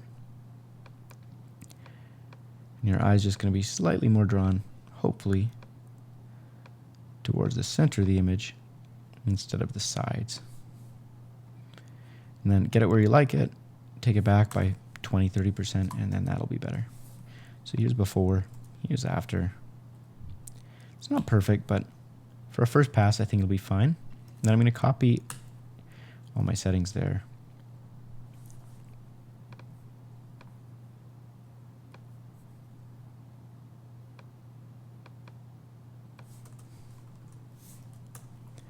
Good.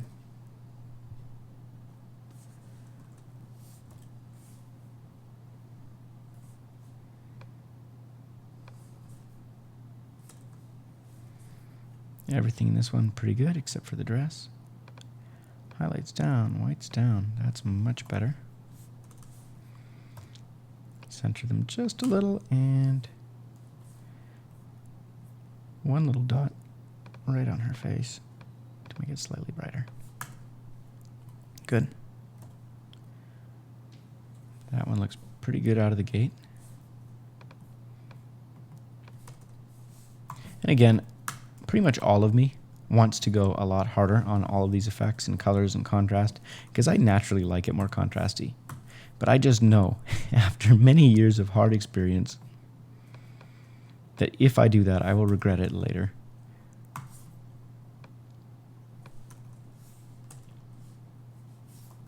Okay. I think we're actually darkening down the background of this photo too much relative to them. Not too bad. Okay.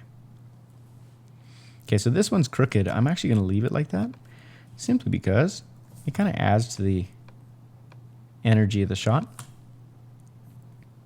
Just like that. I'm going to brighten it up. Maybe do a little bit more contrast in this one because it's more of a fun photo.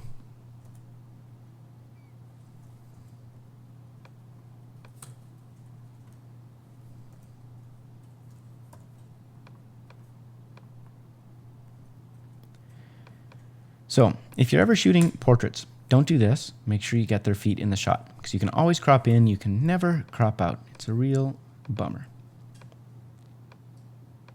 Also, this is why you take photos with like a 50mm or an 85 because you can see there's a little bit of kind of warping going on just from the lens that was used to shoot this. So it's fine, but it's not as good as it could be. All right. Pardon me. Onwards to the ceremony. So again, beauty of these particular presets, really easy, just natural colors right out of the gate.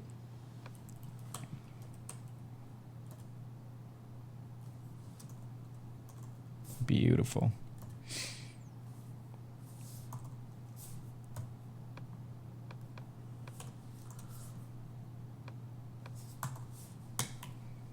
So really, really just not a whole lot to do. Just making sure your white balance is right.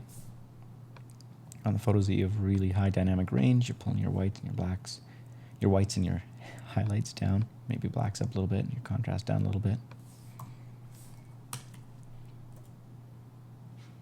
Oh, and we don't need that setting for these photos.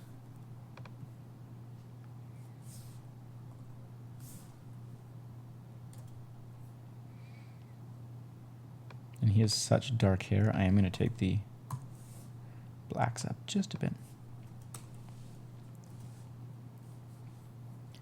And this one, all of these ones that are underneath, I'm going to come back to in 2 seconds. I'm going to edit all the ones that are outside and then edit all the ones that are underneath the building. And the reason is all the outside ones are going to have a totally different kind of editing need than the ones that are inside. So it's just going to be a lot faster and more efficient for me to edit all the ones that are very similar in terms of lighting first.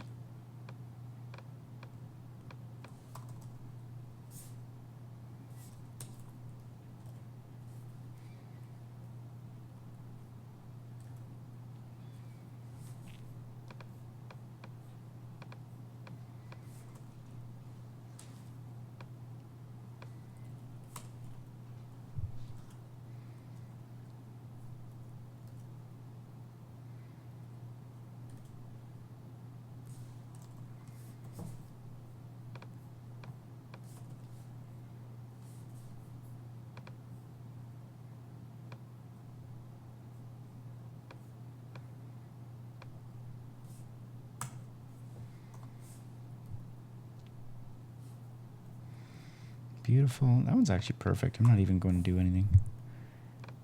Maybe that.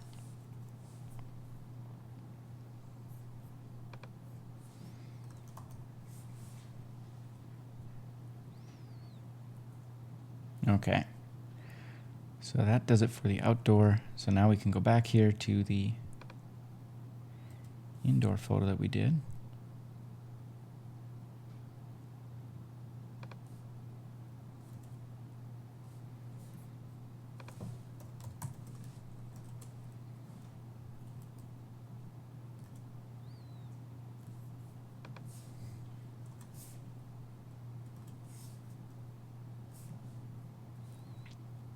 That is a, there we go.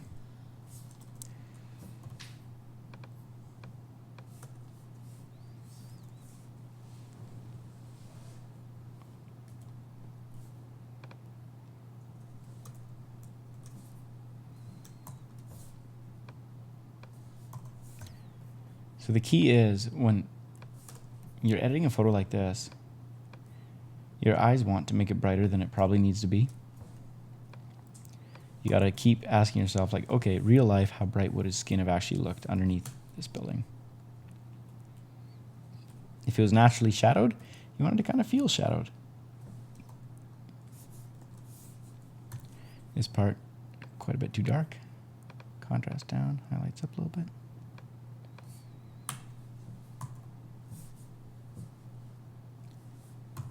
And it looks like our mask needs to be adjusted just a bit.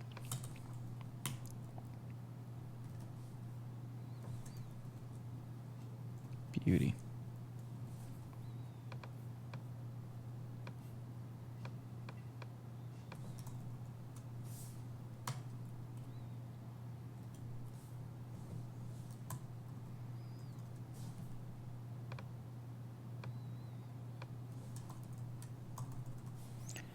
And of course, Dad's wearing a very black suit, so we're going to have to go in here.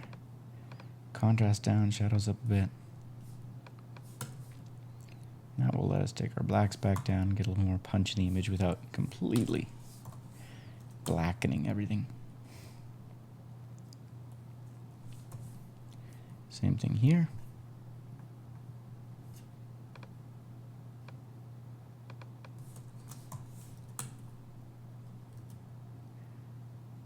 And that one actually looks pretty good. But right here we got a hot spot on our bride's shoulder. Just take the exposure down a little bit.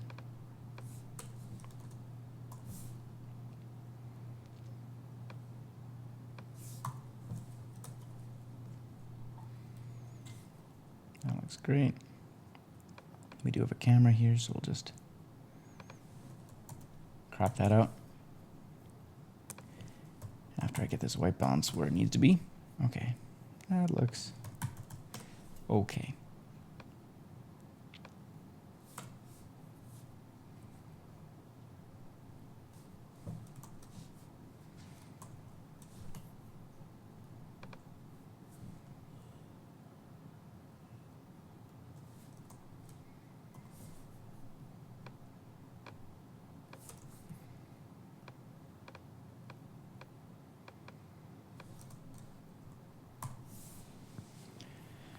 Cool. Our bride's arm, just a little pink in this particular shot, so we're going to go to our color. Maybe take the saturation down slightly. Okay.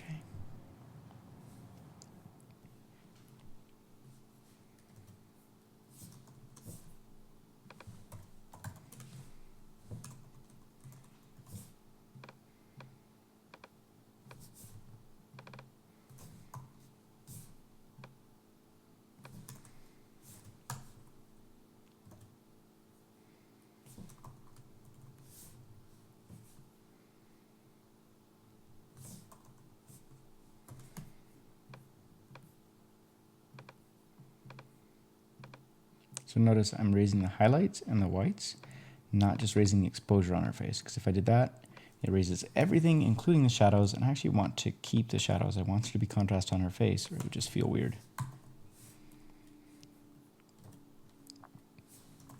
A little bit pink, we can maybe lower our magenta just a little bit, maybe even lower our white balance slightly. And I want people to focus on this moment right here. So we're gonna lower the contrast, make it a little bit darker everywhere else. So your eye is naturally drawn to this part of the image. Here's before, here's after. You can see the original shot quite a bit darker, so maybe I'll darken it too. I also like these flowers, I think they're too dark, so highlights up. Good. And we're back at the photo shoot first look. So clearly there was one camera out of sync here. For the purpose of this video, I'm not going to bother worrying about it. I'm just going to keep editing. Since I've already shown you, I won't make you sit through me getting that figured out again. Okay, everything looks good in this shot except for our ground here, probably the brightest part of the image, so we're just going to darken it down. And then we can also take our presence and texture and clarity down on the ground as well. Something like that. Not too bad. We can maybe mess with the saturation too, but I'll leave that for our first pass. This one looks good. Texture. Invert.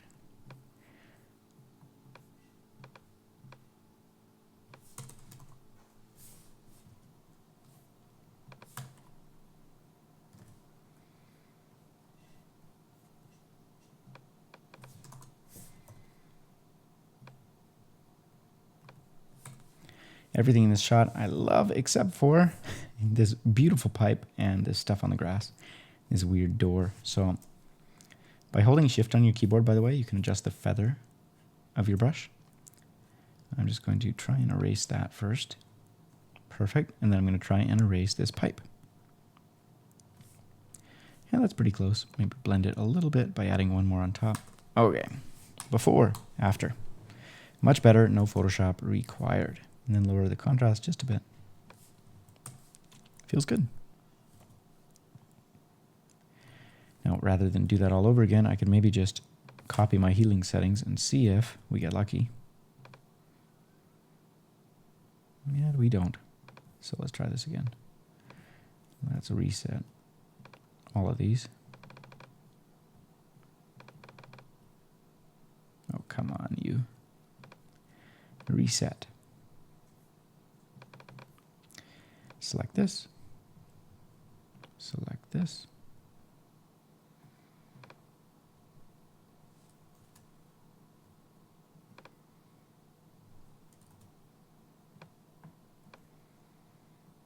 And it might take playing for a little bit, but eventually we'll get there. Having your feather up a little bit would probably help. Okay, that looks all right, except for our bride and groom, still not quite the brightest part of the image. So I'd be okay with darkening everything down a little bit more. Okay.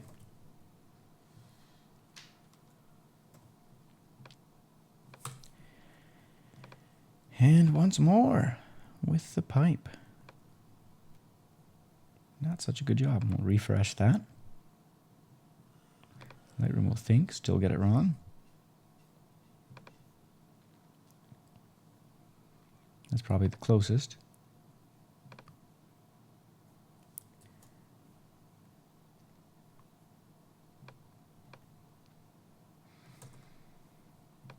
Zoom in so we can really make sure that we're not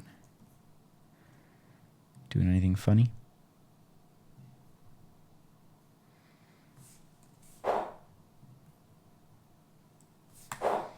It's so weird. In the age of AI, when Lightroom just can't do a simple task.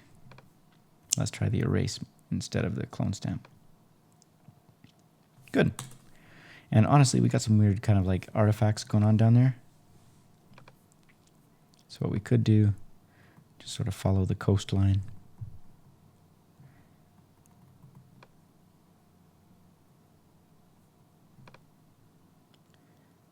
And with any luck, it'll be better instead of worse, but lower our opacity, maybe that'll do it.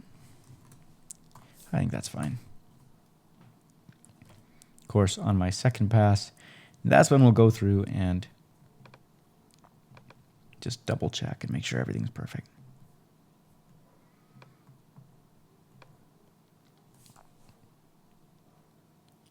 And so this is an example actually of a photo set that's all very similar.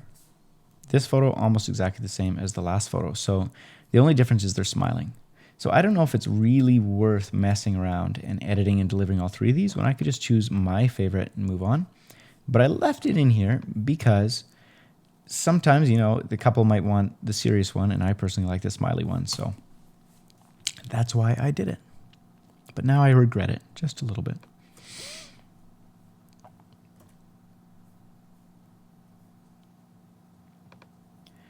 And even more than that, I regret taking photos in front of a pipe. That's the real lesson here. Don't take photos in front of a pipe.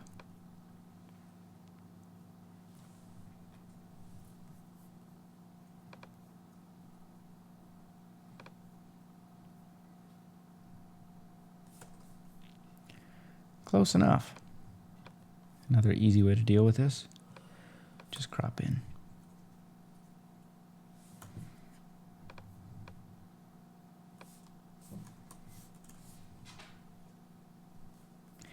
And meanwhile, we're back at the ceremony.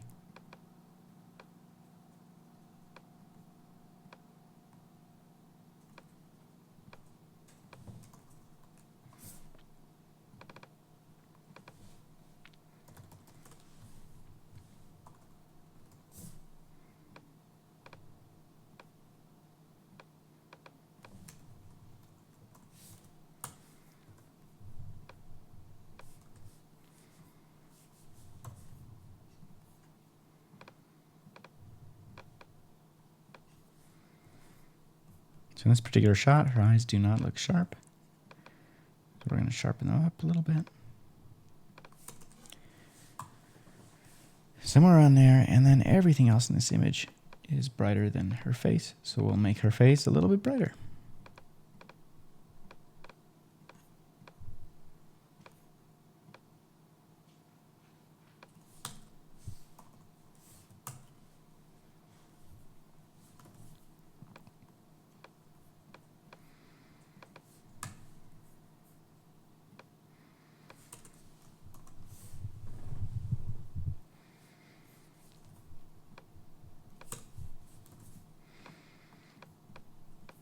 This was such a lucky wedding. You know, there are weddings where you get there and it's just everything goes right. Well, rain sort of sucks, but when you wind up getting all these locations to yourself, it's pretty cool.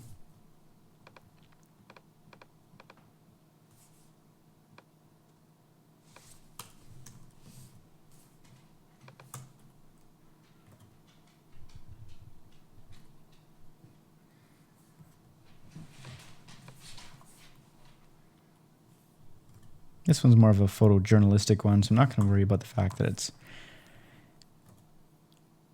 obviously kind of cropped at the side.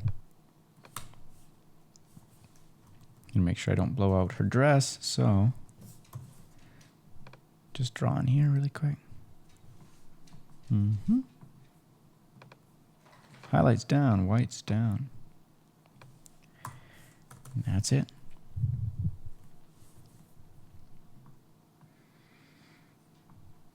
Whoever decided that the groom should wear a black suit and the bride should wear a bright white dress, that person must have just had it in for photographers.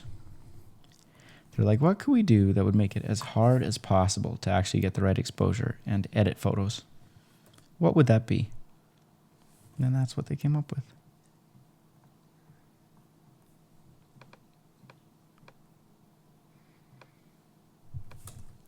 Cool. I want to make the color pop, so we'll try that brush. Good. Looks great. And back to the ceremony. This way you don't get bored watching me edit just one thing. Looks great.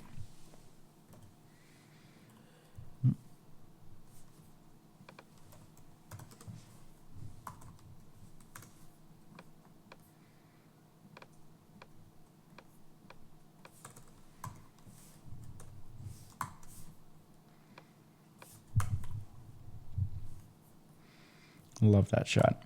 Because it's such a nice reaction, I'm actually going to zoom in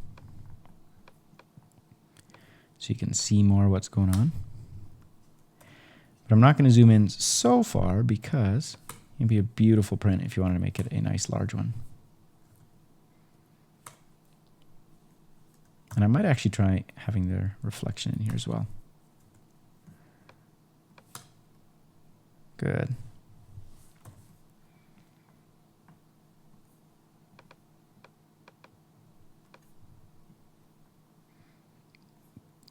Cool, make that color pop.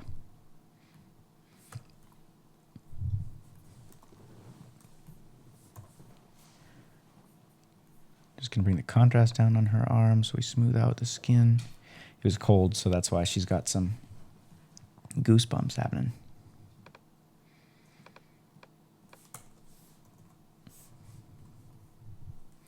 And this is almost exactly the same shot and really serves no purpose whatsoever.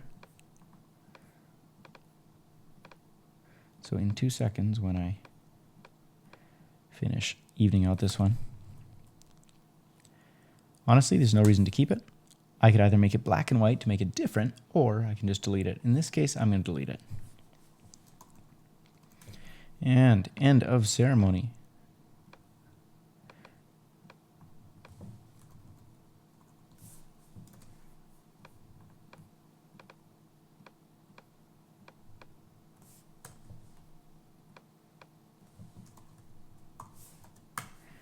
So you can see it's really a lot of rinse and repeat. Making tiny little adjustments. And over time, those add up to hopefully a good photo. Okay, this one's actually really, really sweet. I'm just drawing them really quick. Just to brighten that up.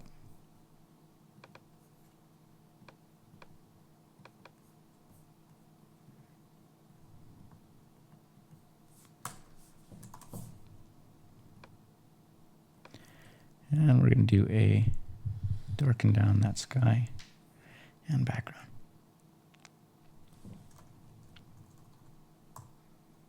Cool, somewhere around there feels fine. Got a lot of photos that are very similar to this one, so options are 1, make it black and white, 2, leave it as a nice full-size print. Just make sure our couple's really popping.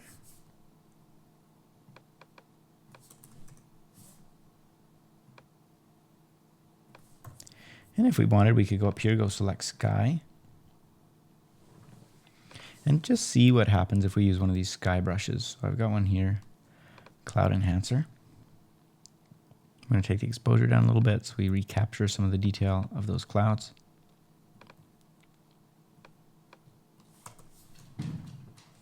Pretty cool. All right, and then this one, we'll just copy all those masks, all 2 of them. Maybe add one more. We'll do a make color pop because that's been working pretty well for us so far. Good. Love that. That's perfect. Paste that. And because it's AI, Lightroom will automatically adjust those masks so they're in the right place, hopefully, other than this one. Beautiful. So cool. This one, again, very, very similar. So this one I might do black and white just to mix it up. I kind of like this vintage one. We'll see how that looks. Cool.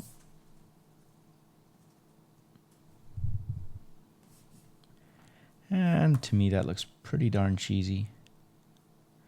Just like almost HDR, so try taking the shadows back down, and then it's almost like there's a vignette happening that's just too far on this, so we're going to just undo all that, go back to the color version.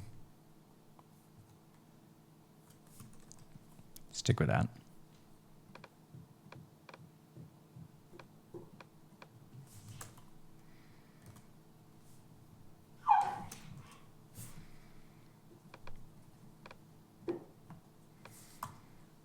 Okay, they're looking pretty red. Couple options. 1, adjust our hue. 2, take our saturation down a little bit.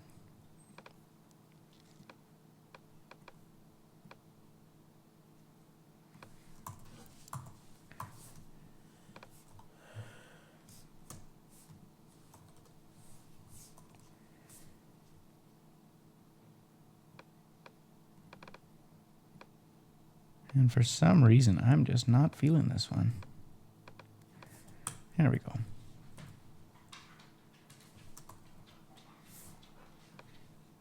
Yeah, things are looking really purple up in here. And now really green.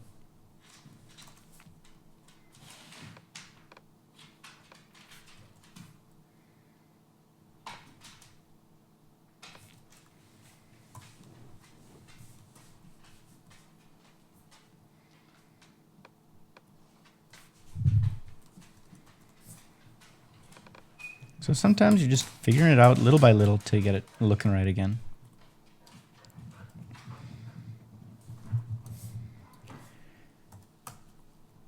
And a lot of this is because this is a different lens than the last one, or it's a different camera body. Like this is a totally different camera body. Might behave very differently.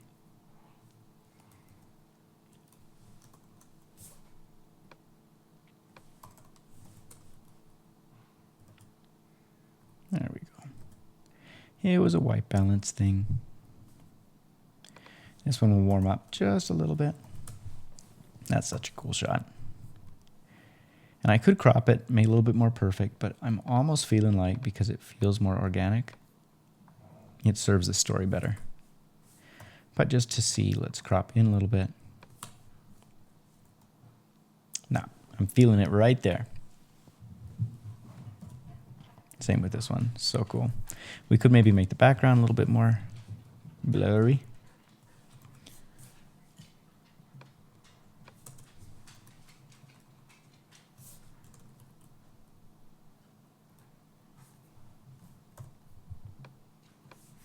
This is nice going back and forth between the photo shoot and the ceremony.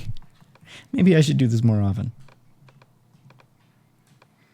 Get a little bit of variety instead of editing the same photo over and over again.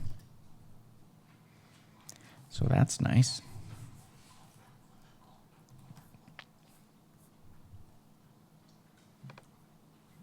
Pop that color, copy that preset, and paste. And paste. So this one, I don't really love this particular shot. I think if we zoom in maybe a bit, it makes more sense since we cropped out the bottom of them. Maybe if we crop out the top of her umbrella.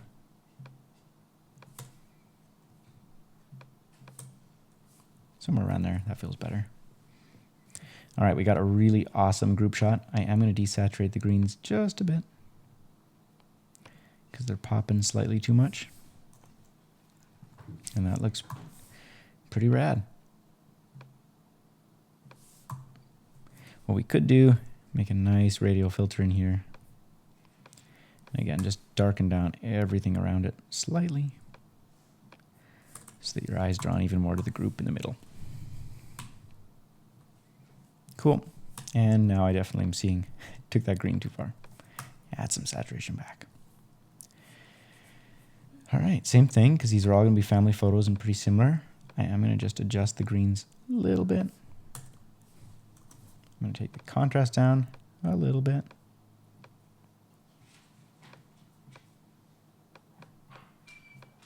Take my time on this one, because then the rest are going to be very similar.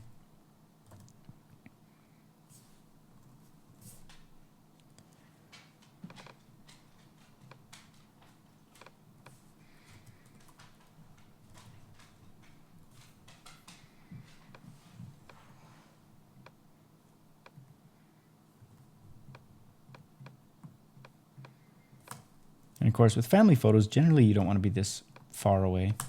So I'm going to crop in a little bit. Make sure you can see everybody. That's just a detail shot. Nice view, huh?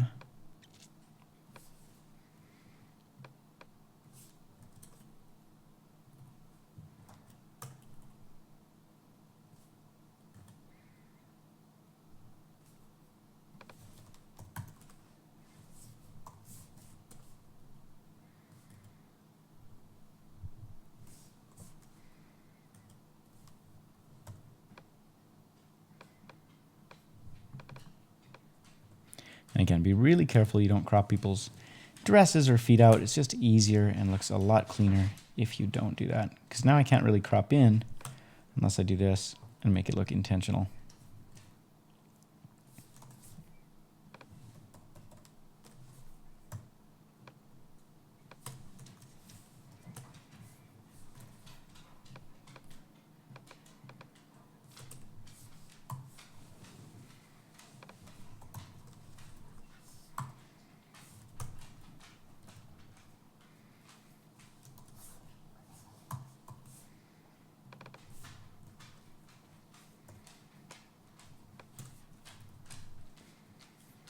Another nice detail shot.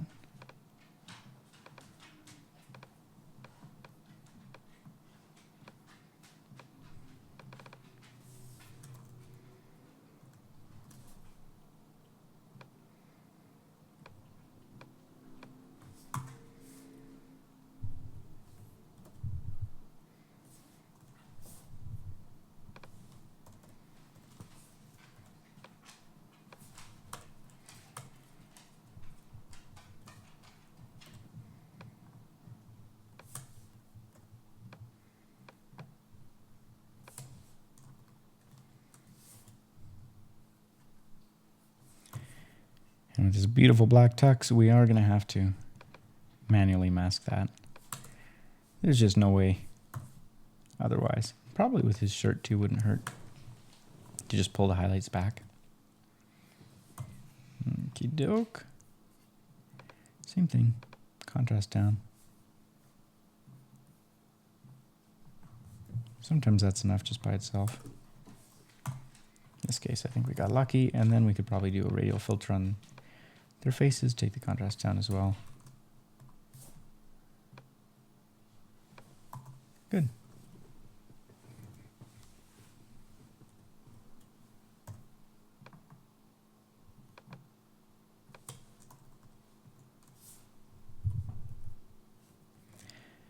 And onward to the photo shoot. Okay, let's make that color pop. Honestly, not feeling it. Not feeling it as much as I thought I would, so let's try maybe just the brooding darkened dehaze. That's a little better. Good. Straighten out that horizon, and we are looking pretty good.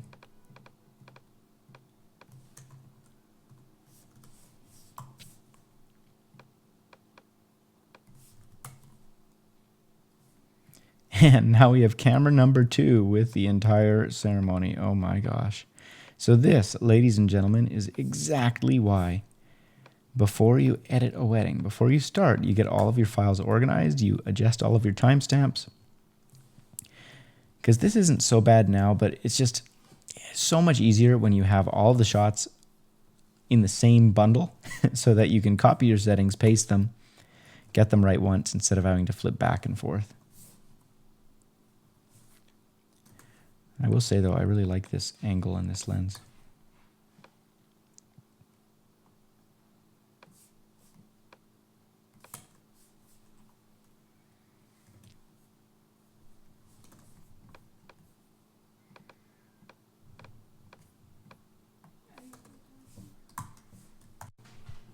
Alrighty. But there's nothing quite as awesome as a nice dark rainy day, because they're just so much easier to edit for the most part, except for when you have super dark shadows like this. So in this case, highlights down, whites down, obviously I did a radial filter just to brighten up this part of the room, but the problem is it's obviously hitting the lake and behind the highlights on the floor here. So what do? Well, make sure this radial filter extends everywhere we need it to, across the entire crowd. And then go to subtract, and we can actually go luminance range. Set this to just the brightest parts of the image. And if you hit O, you're going to see now it's no longer masking out anything except for the darkest parts of that. And we can adjust kind of the feather. Perfect. Okay.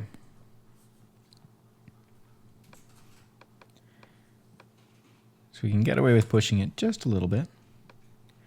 Take our contrast down some, and I think that's pretty good. So here's where we started, and here's after. And then just our efficient here needs a little bit of extra love because he was standing in a particularly dark spot, and his skin doesn't reflect light as well, so.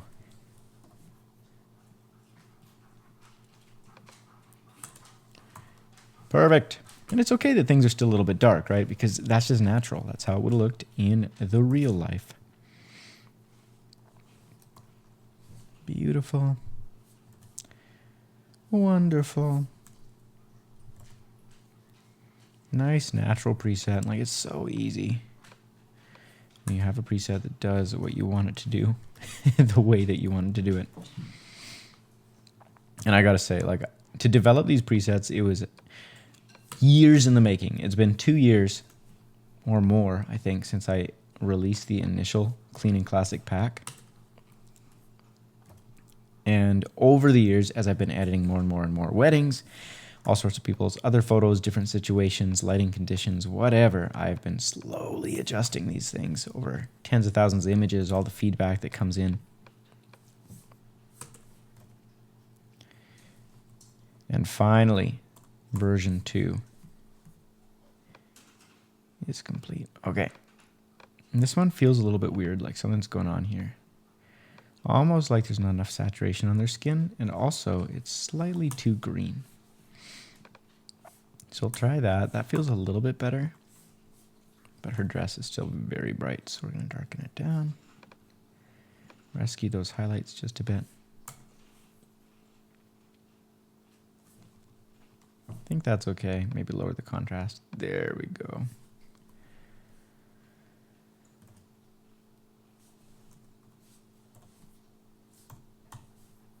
If you're wondering how I enter that view, it's just the L key on your keyboard. That's the loop view. Sometimes it's helpful just to kind of get rid of all the distractions, just see the photo by itself.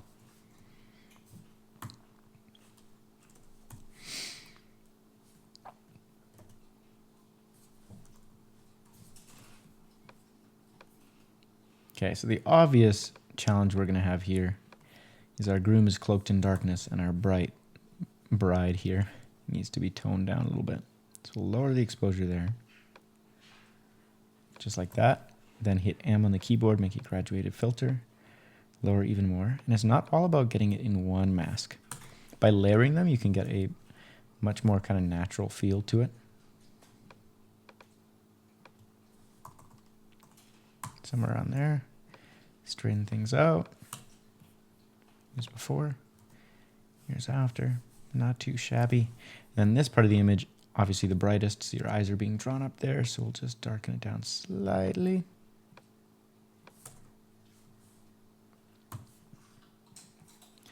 And we'll try and add a little bit of extra clarity to our groom so he pops. Okay. Same kind of thing. Butter chicken wing. Awesome. Look at those colors. It's so good.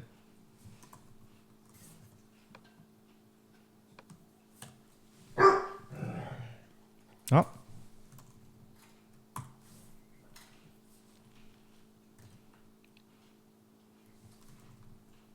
So deciding on the white balance is really up to you. Like now I'm a little bit warmer. I'm 58, whereas I think earlier I was closer to like 5,000 on some of the photos. So it just depends. Do you want it to feel like a cool rainy evening or rainy afternoon, or do you want it to feel like a nice warm kind of cozy fest? Yes, I just used the word cozy fest as if it were a thing. If it's not, maybe we'll make it into one. All right, saturation. Bam. Take that down just a bit.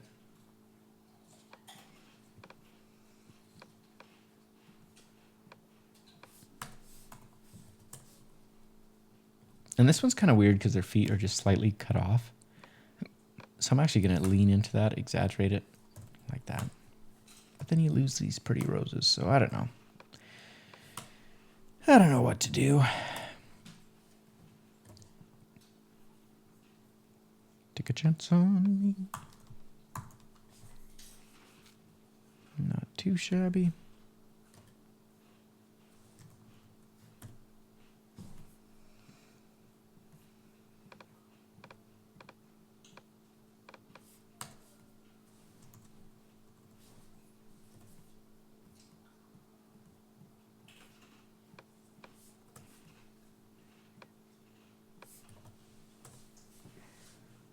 What just happened?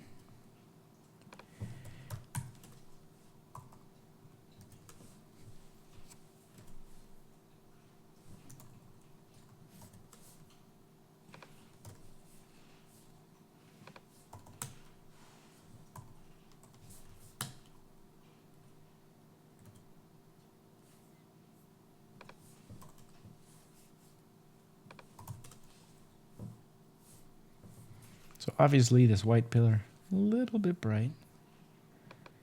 Cool that down just a bit. And then your eye is naturally drawn slightly more where it's meant to go.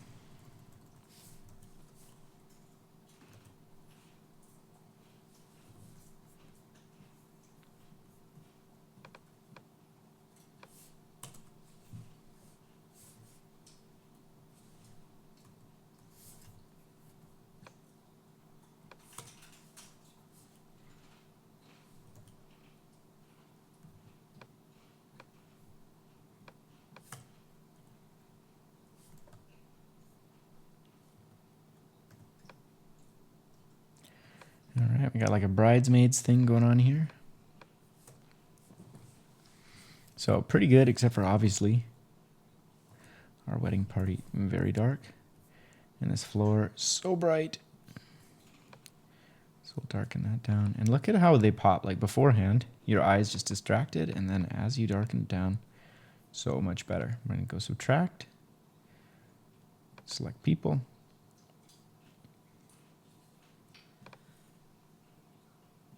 And then that way, this brush isn't affecting them, just the floor underneath them. Voila.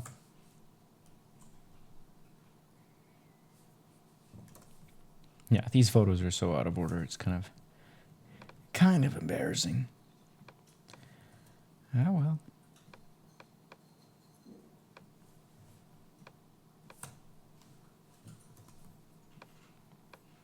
Just give it a slight bump in exposure right here in the center.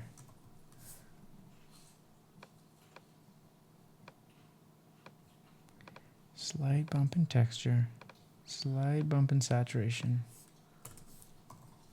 All to help lead your eyes just a little bit. And then again, we could go with an adjustment brush really sloppily around the outside. Lower the exposure just a bit. Okay, much better. All right, same story.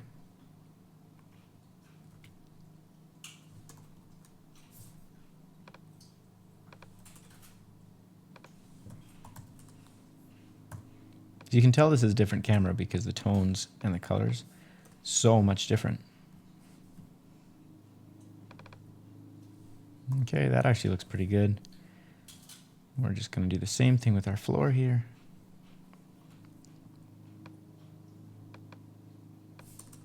Much better.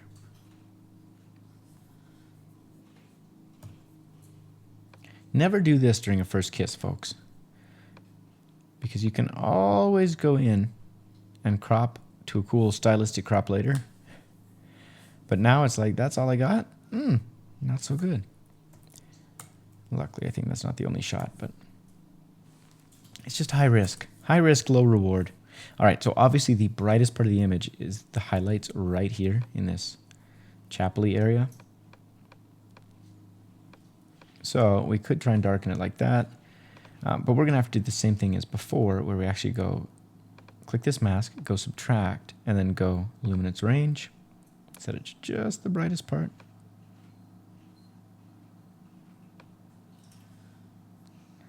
Like that. And of course, I'm doing the exact opposite of what I wanted. In theory, we just want to select that part.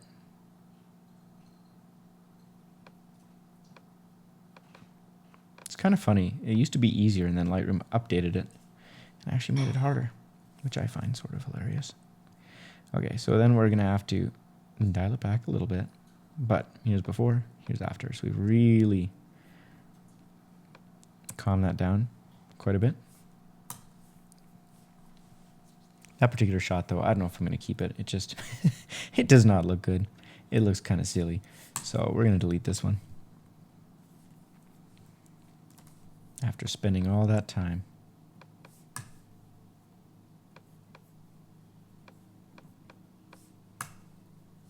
Beautiful.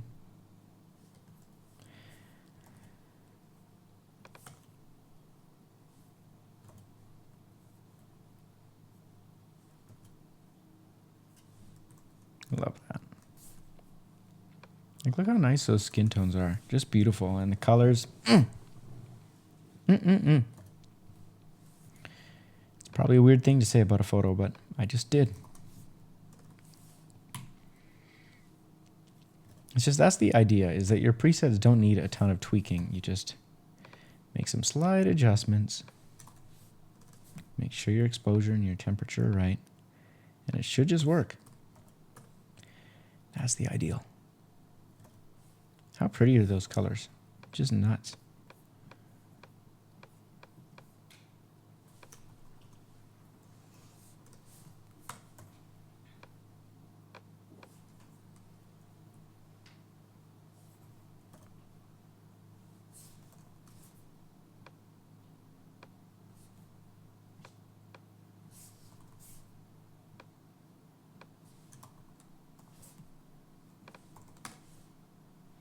Okay, so whatever I just did there when I pasted my settings, it looked better before I did that, so.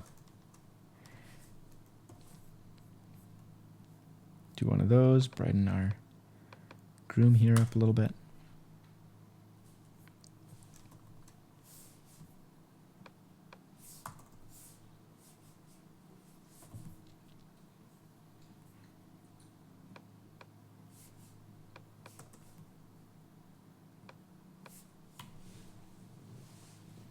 Contrast is a really interesting thing because sometimes you think, oh, it needs less contrast, more contrast. And the issue is it needs more saturation, not contrast. Or you add contrast and that's where it actually introduces the color. Because what a lot of people don't realize is that contrast isn't just about black and white, making things darker and lighter. It's actually adding color contrast as well. And so it will increase the saturation as you increase the contrast.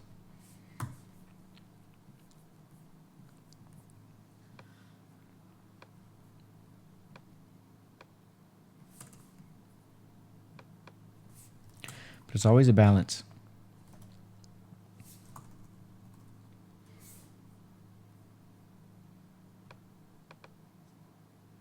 Because oftentimes, like, forget them, the rest of the photo looks great now, but then they look too contrasty. So what do? We make a radial filter, lower the contrast in that one spot, lower the saturation just a little bit, and voila, we feel a little bit better. And of course, we can darken down this part of the image just to bring the focus in on them a little bit.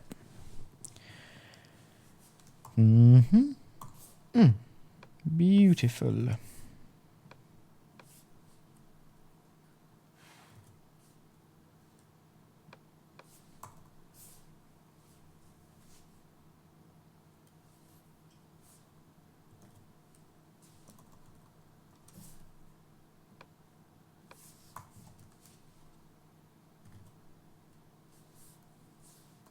Okay, his eyes are closed in this one. Her reaction's nice, but I don't know. I'm going to delete that one because we have 19 others. Warm it up slightly.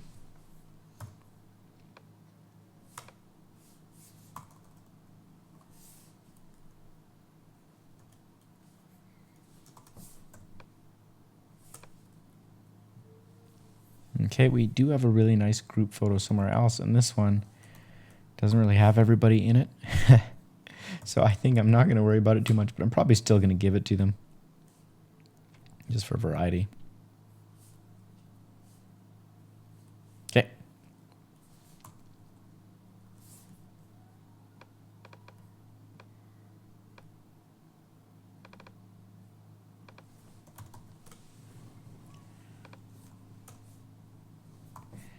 Trying to just get my white balance right here.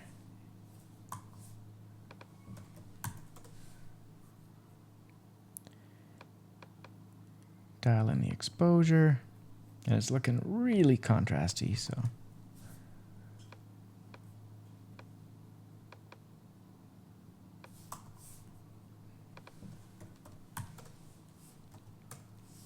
Okay, something like that, but the background way brighter than them. I just want it to darken down, so we'll go with one of our background curves. And if you're wondering what this actually is, it's literally a background mask that I've just created a special curve on. Some different adjustments with the goal of being able to just adjust just how much pop there is in the back. All right, looks okay except for their their dress, and the flowers have just a little bit too much contrast. We're kind of blowing them out. Okay, now in theory, we're pretty close here. Copy that. Ooh, love that. Her hair, very dark for whatever reason. So these couple of spots that are just darker than I want them to be, we'll just add some highlights and whites. And vice versa on her dress, which is just too light. Highlights and whites down. Overall, we could go with the background deep in the curves. That's way too much, so we'll try this one.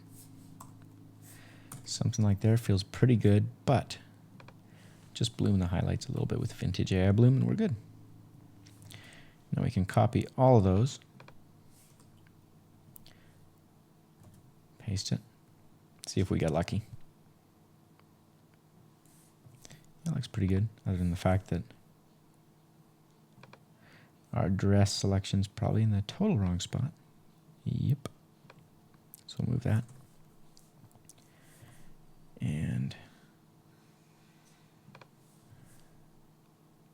okay, good.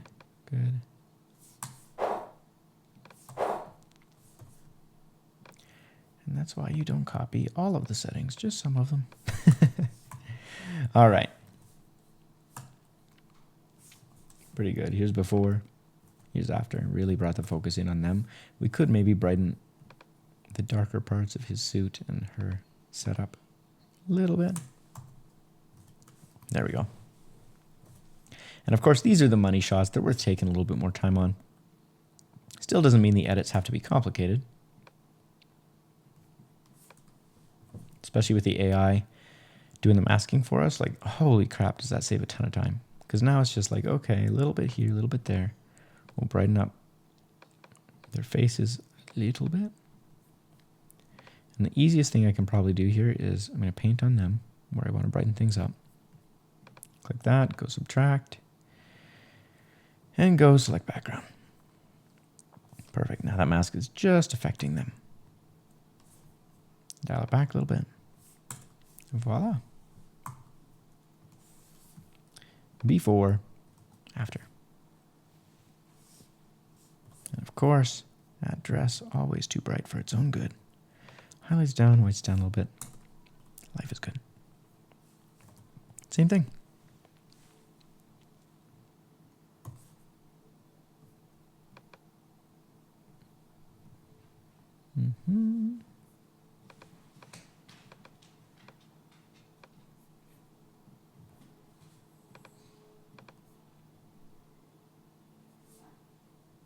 Okay, and then overall, that's just looking a little bit too much. So we're going to brighten up the background a little bit. Okay, that feels better. And once again, flowers. A little bit on the dress. Highlights down, whites down. All right, he's putting on his car moves. Got to respect that. This is just a fun shot, so I don't need to worry about it too much, but we might as well brighten him up a little bit. Darken down our background.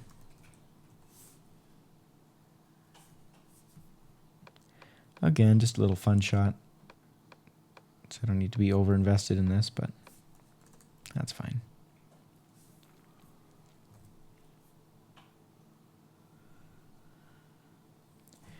Now, how awesome is that for an AI being able to just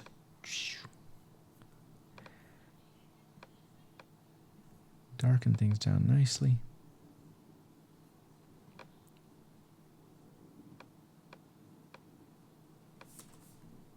The only thing is our greens look a little bit too extreme in the shadows.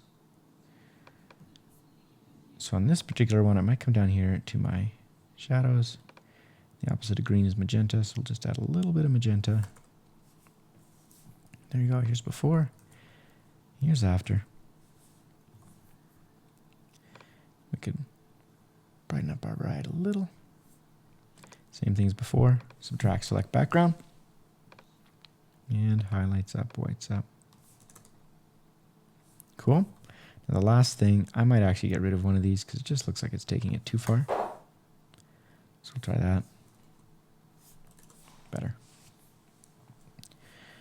Okay, same thing.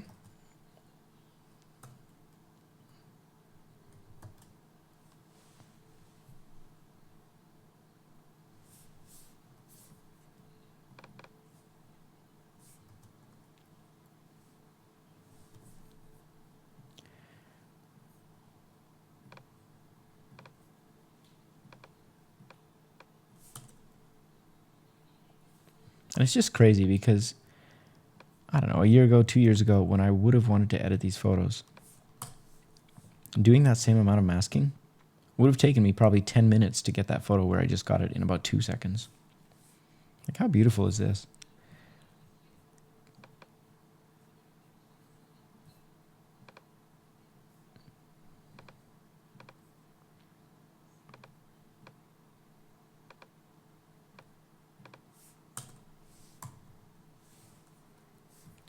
Before, after.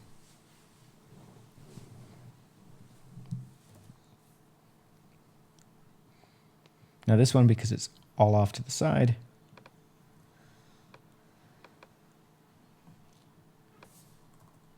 I'm going to have to use some lens transform, so we'll go down here to transform. We could try auto and just see how it does. Awesome. Auto is awesome. And then this entire area minus our subject here.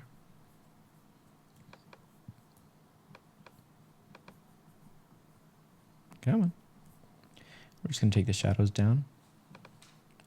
Add a little bit of clarity.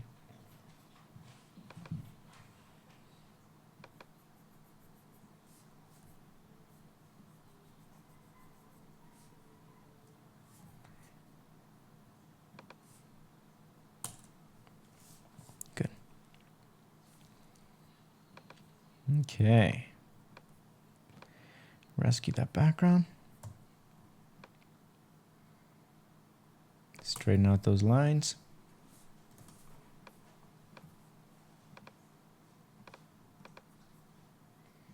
Subtract the background.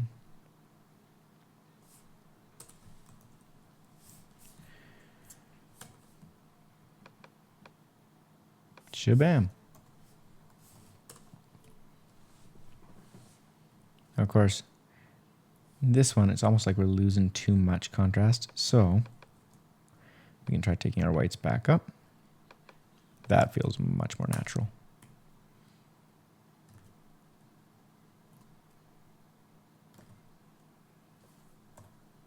I love it when a plan comes together. Seriously, it's so satisfying when you actually just hit paste and it looks great. Really speeds up the process.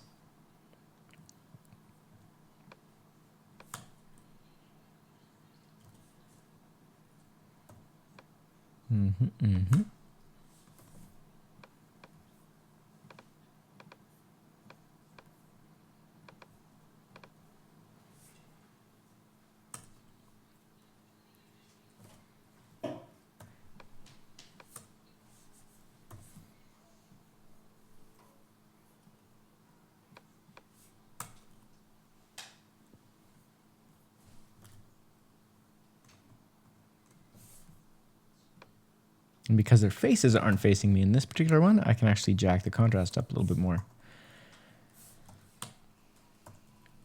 Make sure they're kind of centered.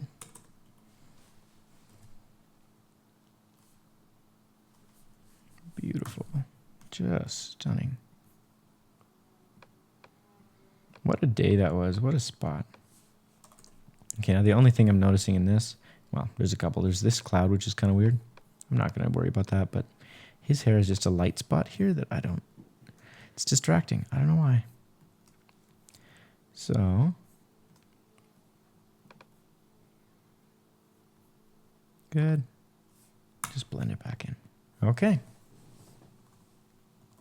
It's still kind of there, but I think it's okay. Then her back is a little dark. Perfect. Same thing.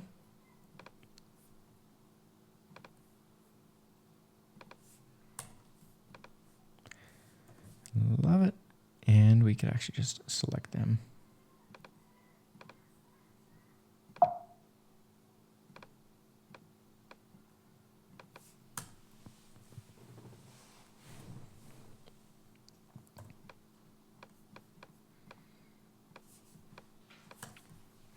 And for some reason, this one looks colder than the other one, so I'm going to warm it up. Drop the contrast a bit.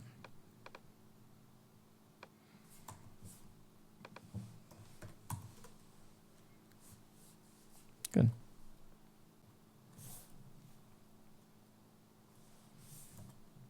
This is one of my absolute faves. So we're going to spend a little more time on this one because it's a money shot. I'm going to select them. Contrast down, highlights up, whites up a little bit. Good. I'm going to go with an AI bloom in the background. Okay, slightly down. We try sky darken.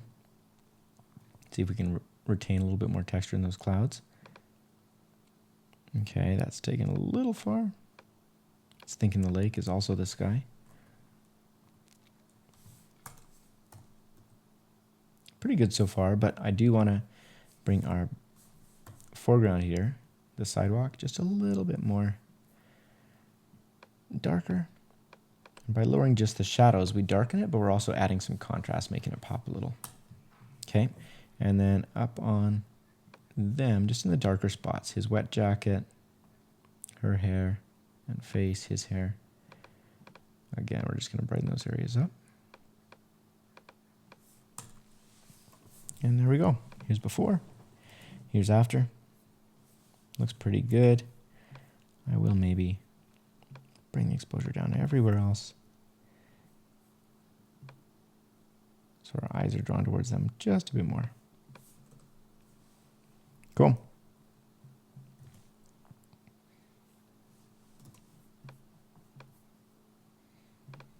Okay, highlights up, whites up, contrast down. Subtract select background. So now we just select them.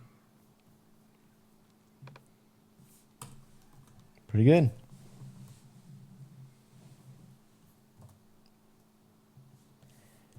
Same thing.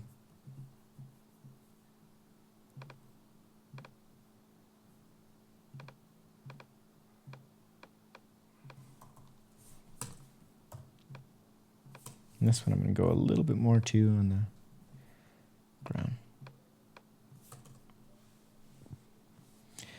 All right, we've started entering the reception. So this, honestly, that's the beauty of this preset. It's pretty clean, pretty good out of the gate. I think that's fine. We can maybe bring our highlights down a little bit, raise our exposure, and that looks good. It's a very peach kind of room, so I'm not going to worry too much about playing with the white balance that much. I think that's pretty close to what it was. Brighten it up and move on. Okay, this one might be interesting since we have everything lit by this super tungsten love sign, but then outside is really blue. So if I try and correct for the love sign, outside is going to start to look too blue. So we're just going to find a compromise somewhere around there maybe. And the solution here is normally just take the blue saturation down a little bit and take the blue luminance either down or up, just depends on the photo. In this case, a little bit down. And then we can grab a graduated filter from this side of the room, raise the highlights and the whites. And we've gone from here to here. Not too shabby. It's not the greatest photo, but it'll do. All right, this one we definitely need highlights. Some redemption there. Okay, that's better. They were really excited about this car.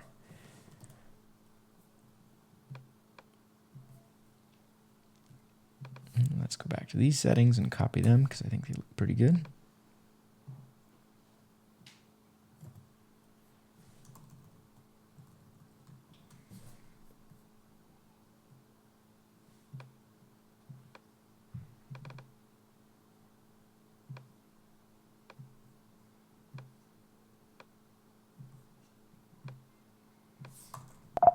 Oops.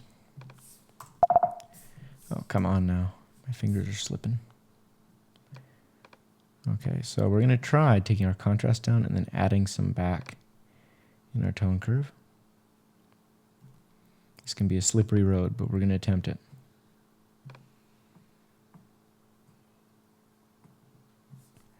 And of course, complete fail. So we're going to just reset, take a step back, try the preset from its base settings.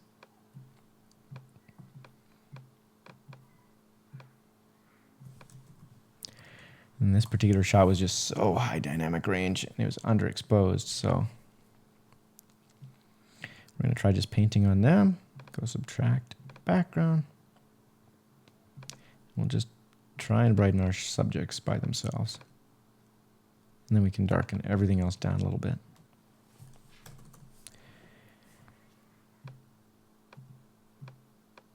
It's not the best. It's not the worst. We're going to stick with it. Copy those settings. They're looking a little too saturated, so we'll grab our saturation down just in the skin. A little bit. We could also probably cool it down slightly. And you can see our temperature is raising.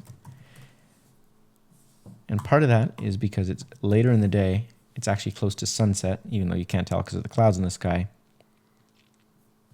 So temperature is just slowly dropping. The Kelvin temperature, that is. Okay.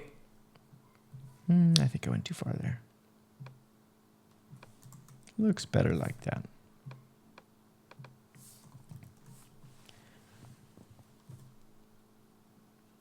I actually like that one a lot better warmer, so we'll try warming it up again. Looks pretty good. The only thing is I want this road to be nice and dark and textured so that your eye is drawn to it. So we're going to go with that. Shadows down, maybe.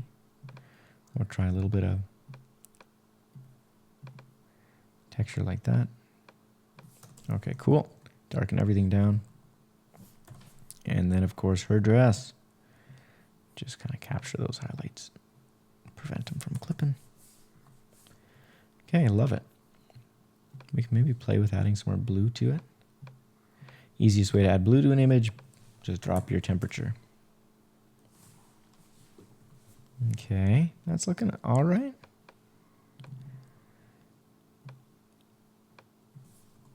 And there we go. Now another thing, of course, we could have done is just deepen the background. Or any of these other background curves could have played around. I think that's all right. We got such cool stormy skies here. I gotta be honest, I am not a fan of high overcast skies. If it's gonna be overcast, it needs to like really rain. Because when it really rains, then it looks awesome and the light is great. But when it's overcast, oh my gosh, you have just the worst light.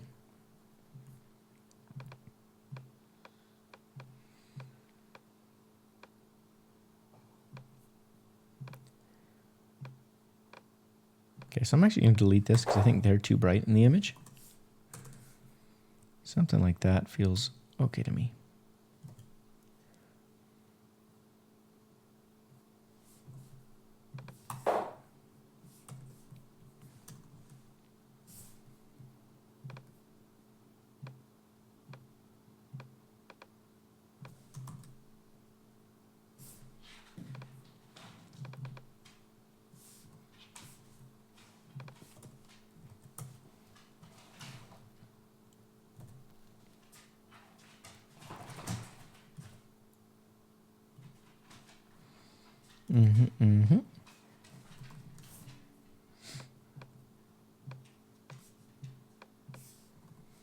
We got our last minute bokeh shot because we realized we didn't get a photo of the bouquets. I think the bride actually reminded us. Gotta be grateful when that happens. And because there's no room on this bridesmaid side, just on this one, so I'm going to crop in so they match. And because that green doesn't really go with the colors in the front. Looks pretty good. Just drop our contrast. Okay.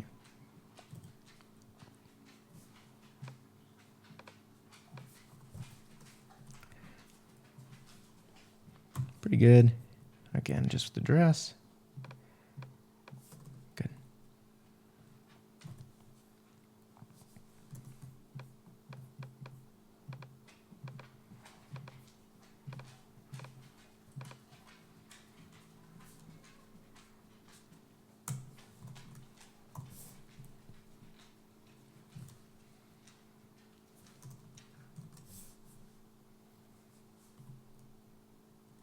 This one we might use just our sky darken, save us some time. Background curves, sky darken. I should have a song for every single one. Leave a thumbs up if that's something you agree with. Also, if this video has been helpful, do me a favor, and if you would not mind hitting the thumbs up, leaving a comment, that would be very helpful just to help this video reach more people. It's free. Okay, that looks awesome, and I don't even need to touch it. Whoa, love it. I could try making the color pop. But honestly, I think that's just kind of overkill. I think it's pretty perfect. That's the one. And this one, I don't know if it really adds to the album overall. But if I crop in, maybe it'll be better. That's pretty cool. Lower our contrast a little bit. Darken this forest floor. It's not a forest, I get it. It's a vineyard.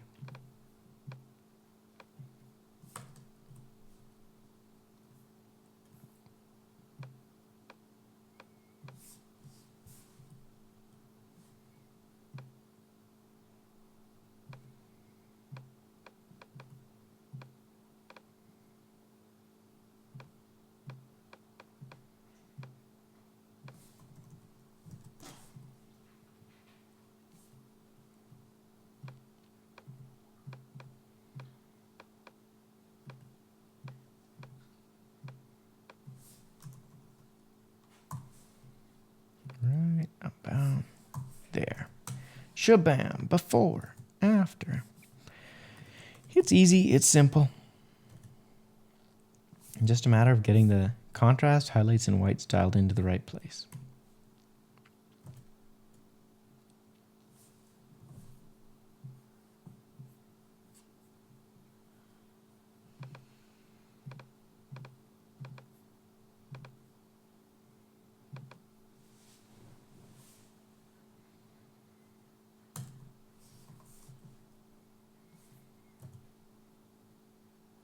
I think we have a lot of these kind of photos already.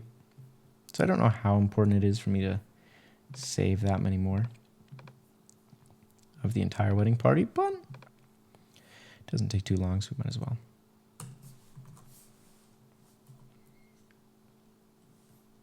And then they were back in the reception hall for a total of 2 photos.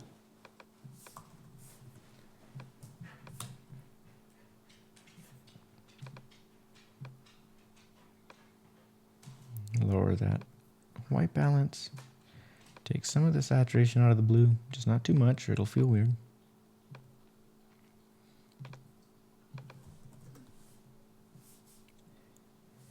And then brighten up this beautiful cake.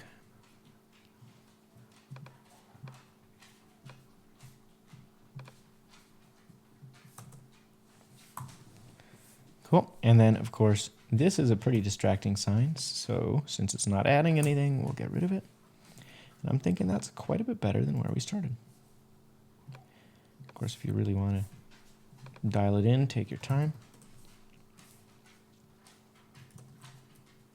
I'll stick with that for now.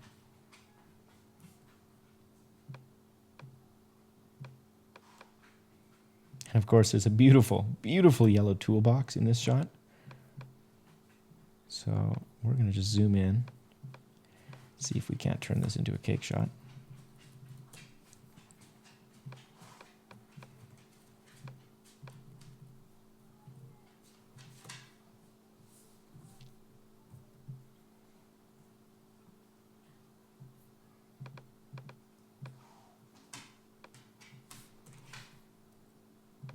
Something like that.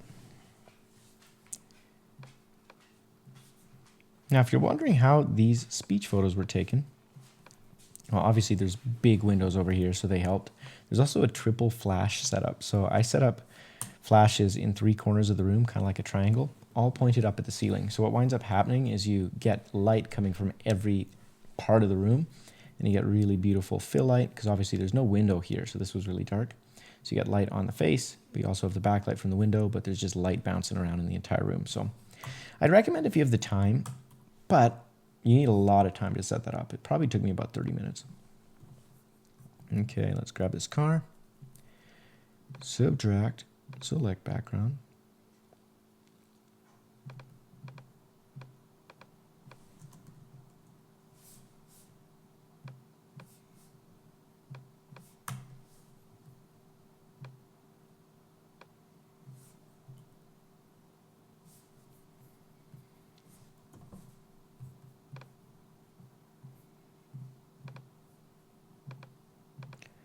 Groom was really pumped on the car. It is a pretty sick car. Good. We can maybe zoom in just a bit. Like so. This photo, so good, except for the fact that it cropped off the bottom. Oh well. Sometimes I'll leave those kind of ones, even though the photo isn't perfect, you know, the moment matters more.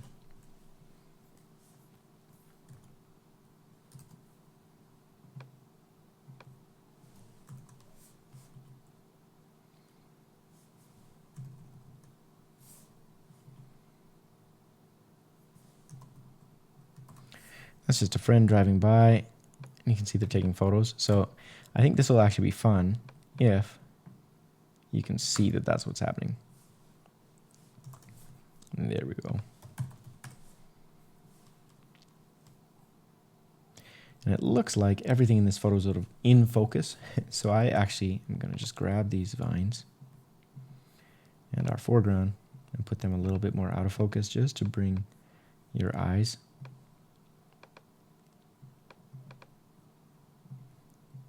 towards the part of the image we want you to look at. Just a bit. Cool.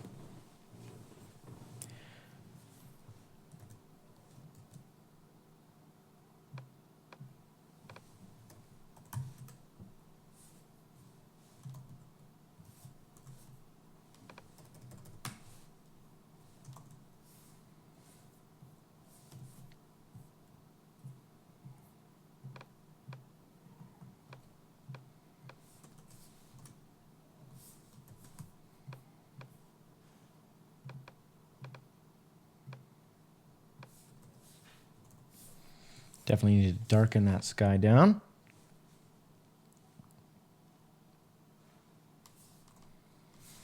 Good. Much better. At this point, we got lots of photos like this. This one's kind of stretched and weird, and I don't think a very good one, so we'll get rid of that.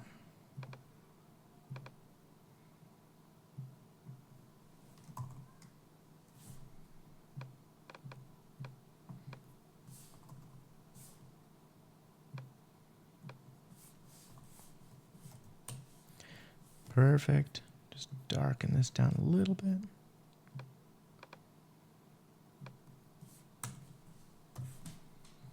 And once again, her dress for the win. Good.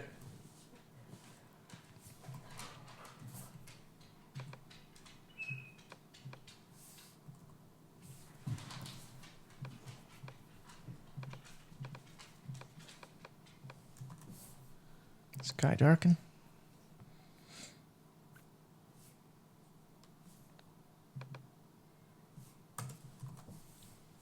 Cool.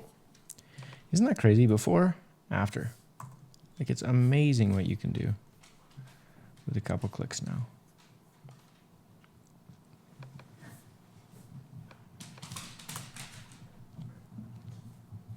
Again, this one really weird. Not adding. This one looks kind of funky too, but we're going to keep it. To see if our lens correction's on or not. Could be that's what's happening here.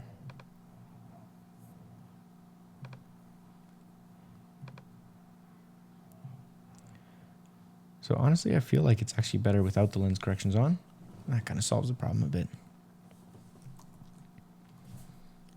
Looks good. And the reason these colors are so vibrant, so beautiful, like I want to just take credit for it in the preset, but honestly, a lot of it is the light. Not only is it super overcast, so it's super beautiful, but it's also right around sunset, so your colors just get that much more vibrant. So when you shoot the wedding and how you structure the timeline, honestly makes the biggest difference in how your photos are going to turn out. Much more than the presets, that's for sure. Okay, so I'm just brightening up our reception here. Then obviously your eye is drawn to these incredibly bright parts of the photo. So we'll try and drag them back a little bit. Shed a little more light on our couple. Bam.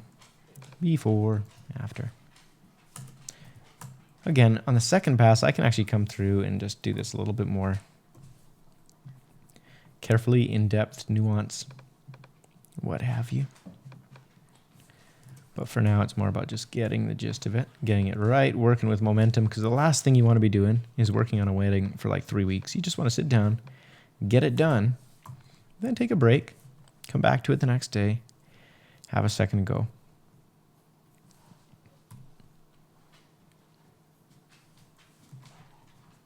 Yeah, so this is a good one, except for they're so far away, so I'm going to crop in just a bit.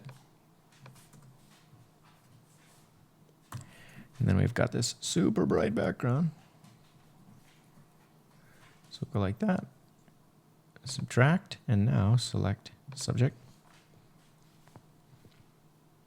Perfect. Take those highlights down. That'll help.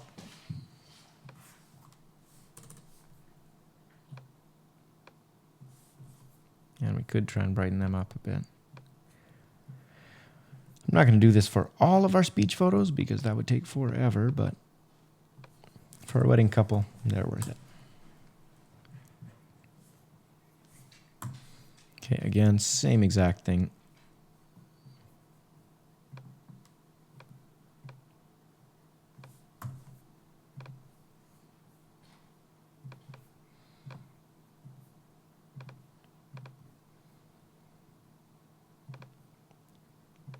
Brighten up our couple here.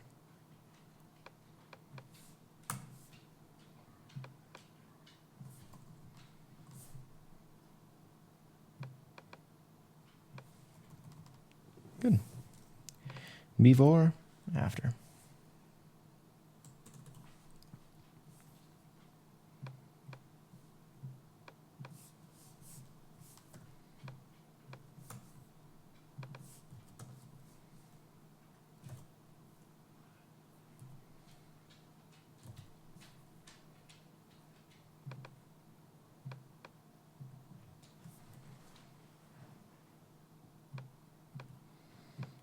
With a small wedding like this, it's always my goal to get at least one shot of each guest there. And if there's less than, say, 80 guests, there's really no reason you can't get a photo of everybody there. Because the problem is, no matter what you try to do, you're never going to know who the important people are at the wedding and who the not important people are. And the worst thing that could happen is you spend all night taking photos of the people who are the most photogenic, and then it winds up being random guests that the bride and groom don't really care about. Trust me, I have been there.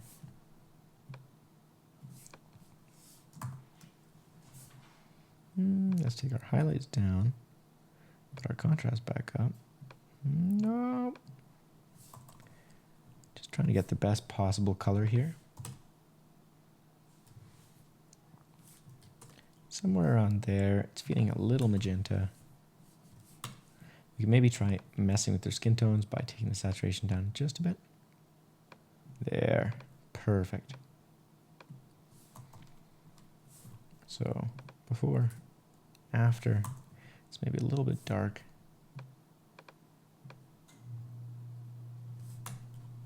Try that.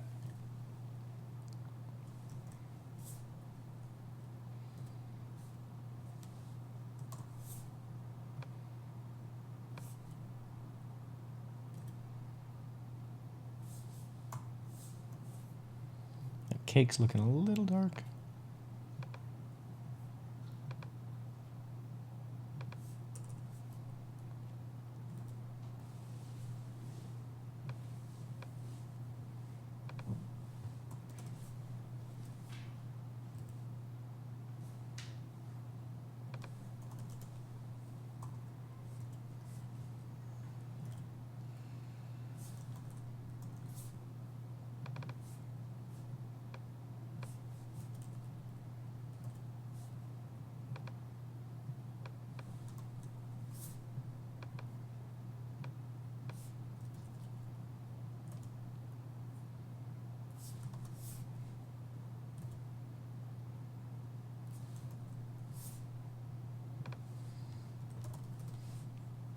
And again, in general, the lights in here, very good because you can see even the catch lights. There's flash, flash, flash just around the room.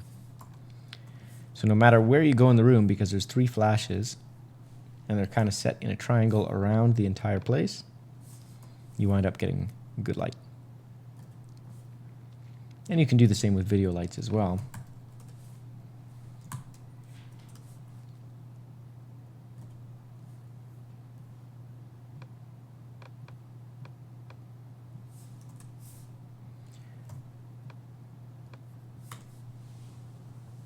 So in this case, because we've got this really tungsten-y yellow up here and they're being lit clearly by the window, I'm going to just grab all the tungsten part, cool it down, and that should fix our color. At least do a lot of the work. Same thing here, where our guests are all being lit by the tungsten. You can tell that this was the camera not using the flash. Okay, so we're going to go to our color and cool it down. We're not trying to like completely fake it here, we're just trying to make it less less obvious. And because this part of the image is so much brighter, we'll darken it down. Then we can brighten everything up.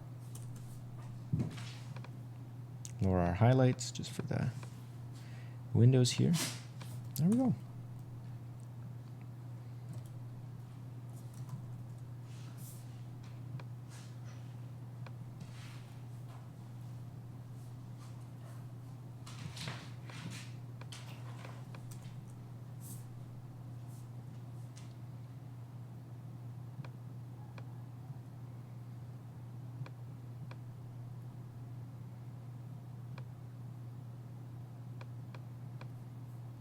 Definitely got some grain going on in here, so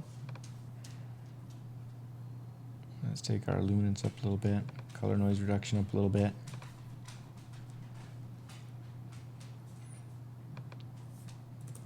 Grain down.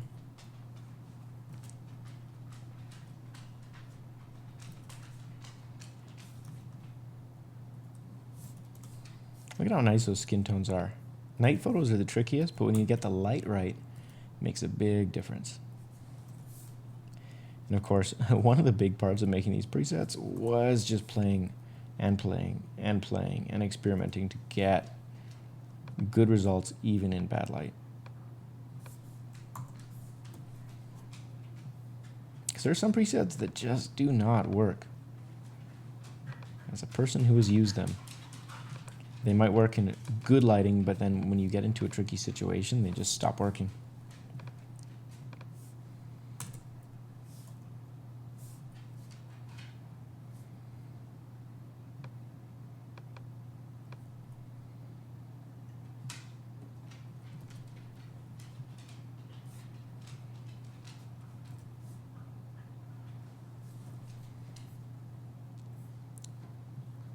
So I'm not going to try and get rid of this shadow. That will be impossible, but I can lower the contrast and that will reduce it a little bit.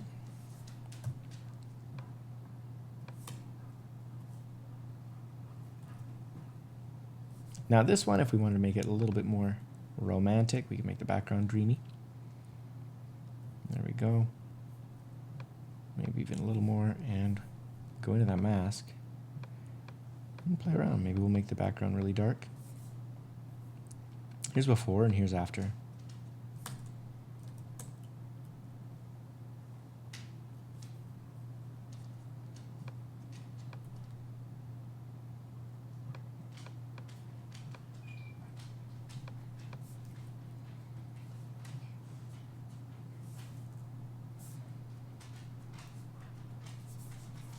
Fun fact, this was this couple's wedding anniversary. It's, I think the bride's grandparents? Anyways, it was their 60th, I think, wedding anniversary, which is pretty darn cool.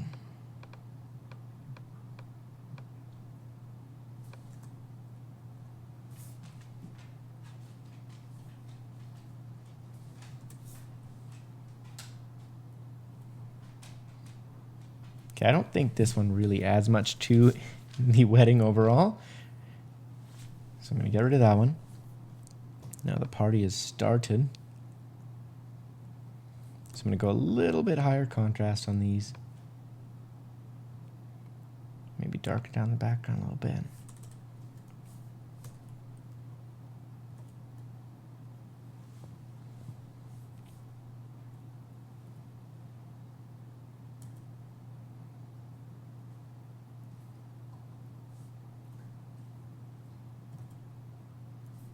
Now that is the best cake photo ever.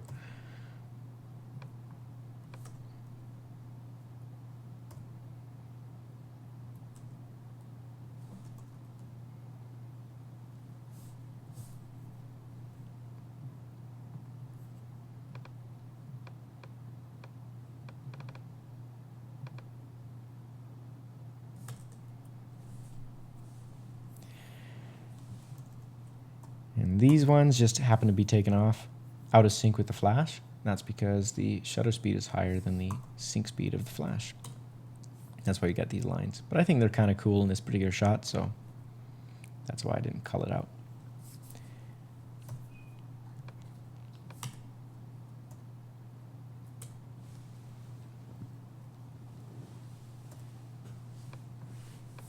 So you can see massive difference between no flash, just ambient light. I think there's a video light. You can see there's a flash firing here.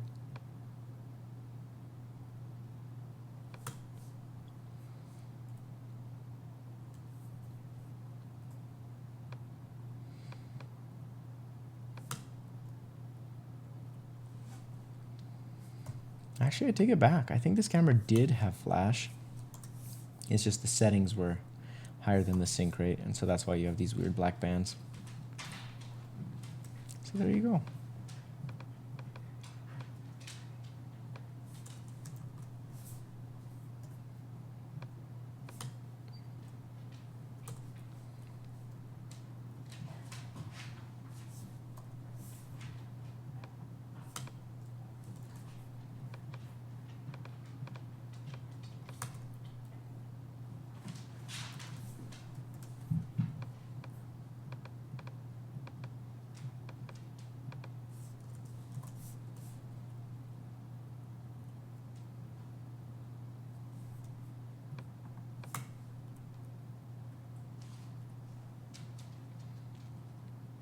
So this might be good to make a GIF, something like that, but I certainly don't need to keep this many. So when it came time to actually do the final cull, I would definitely get rid of some of those or turn them into a GIF or something. Okay, so up here, very yellow. Down here, very yellow. So I'm going to grab all of this yellowness, go to my color, and we're just going to even out the light. Then we can warm up the whole shot.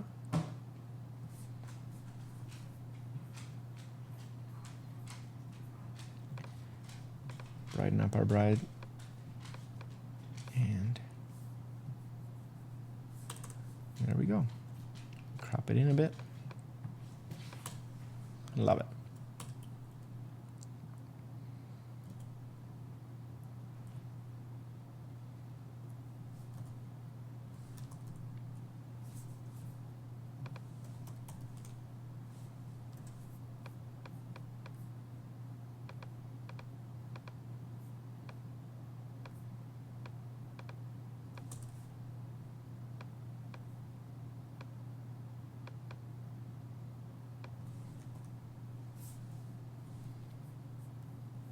And then so much of this photo not adding anything, so we're going to darken it down a bit. Good. Here's before and after. And of course, again, not really much going on in this part of the frame. So we can even crop in and then straighten out our lines. The only thing is I really like these lamps hanging above them. I think it's kind of cool. So I'm going to leave it a little wider.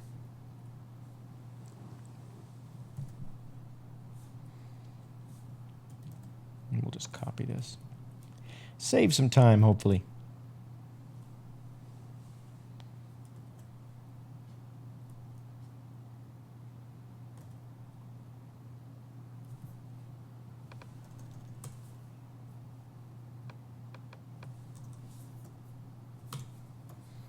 And up here on the top,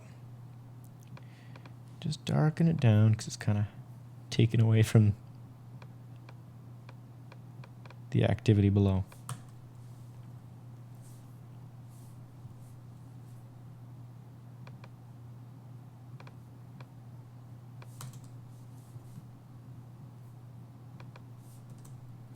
Love that.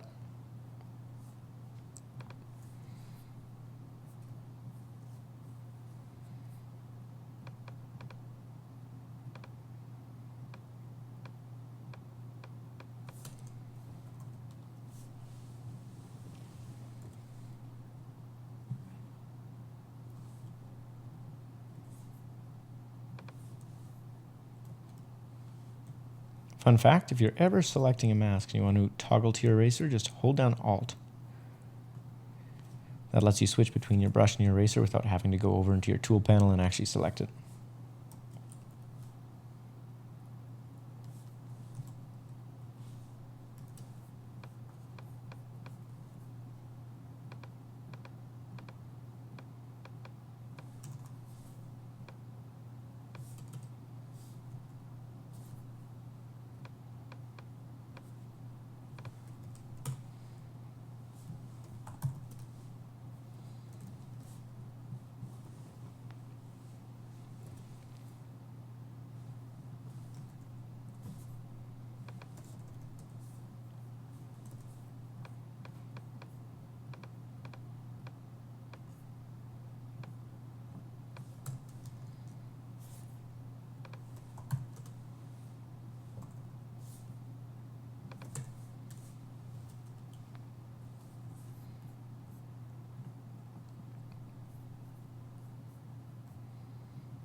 So just trying to get rid of the distractions, those bright parts in the image before, after, so that your eye is naturally drawn towards our couple. And then her face is pretty dark, so brighten that up too.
So this one, bad lighting, and I already have quite a few with Dad.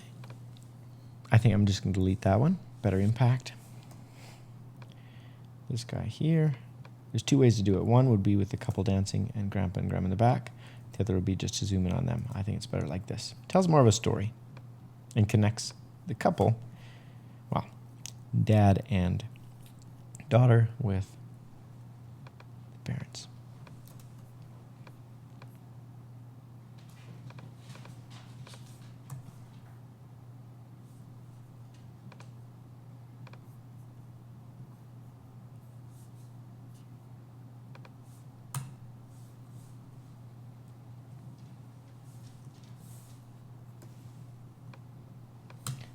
Feel like I should be singing first dance music. Lost in the moment with you, etc. Okay, so I'm just going to try and darken down that part of the image. We're also going to crop in because it doesn't really add. Lower our contrast because we got some crazy light going on. Move on. This is a great one. So we're actually going to just darken the background like this. First we'll make it dreamy. Then we'll deepen that background.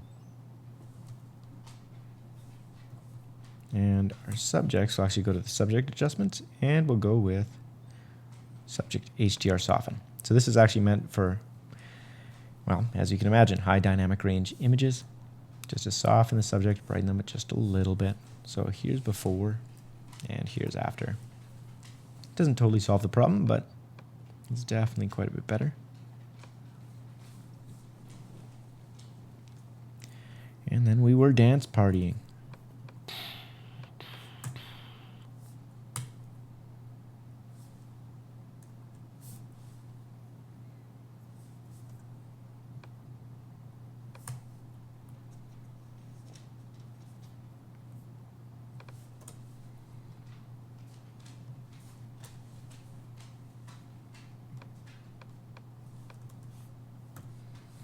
So, great shot, but the background really, really lit. So if we actually take our floor and our background, whatever, we try and deepen it, darken it down, it's probably going to make things pop a little bit better.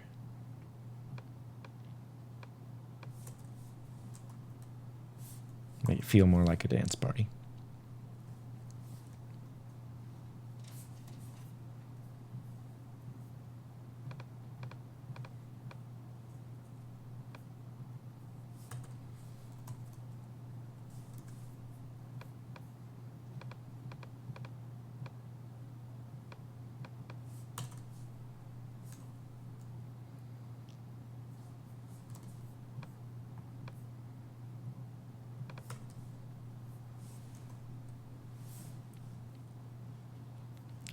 And 2 for the road.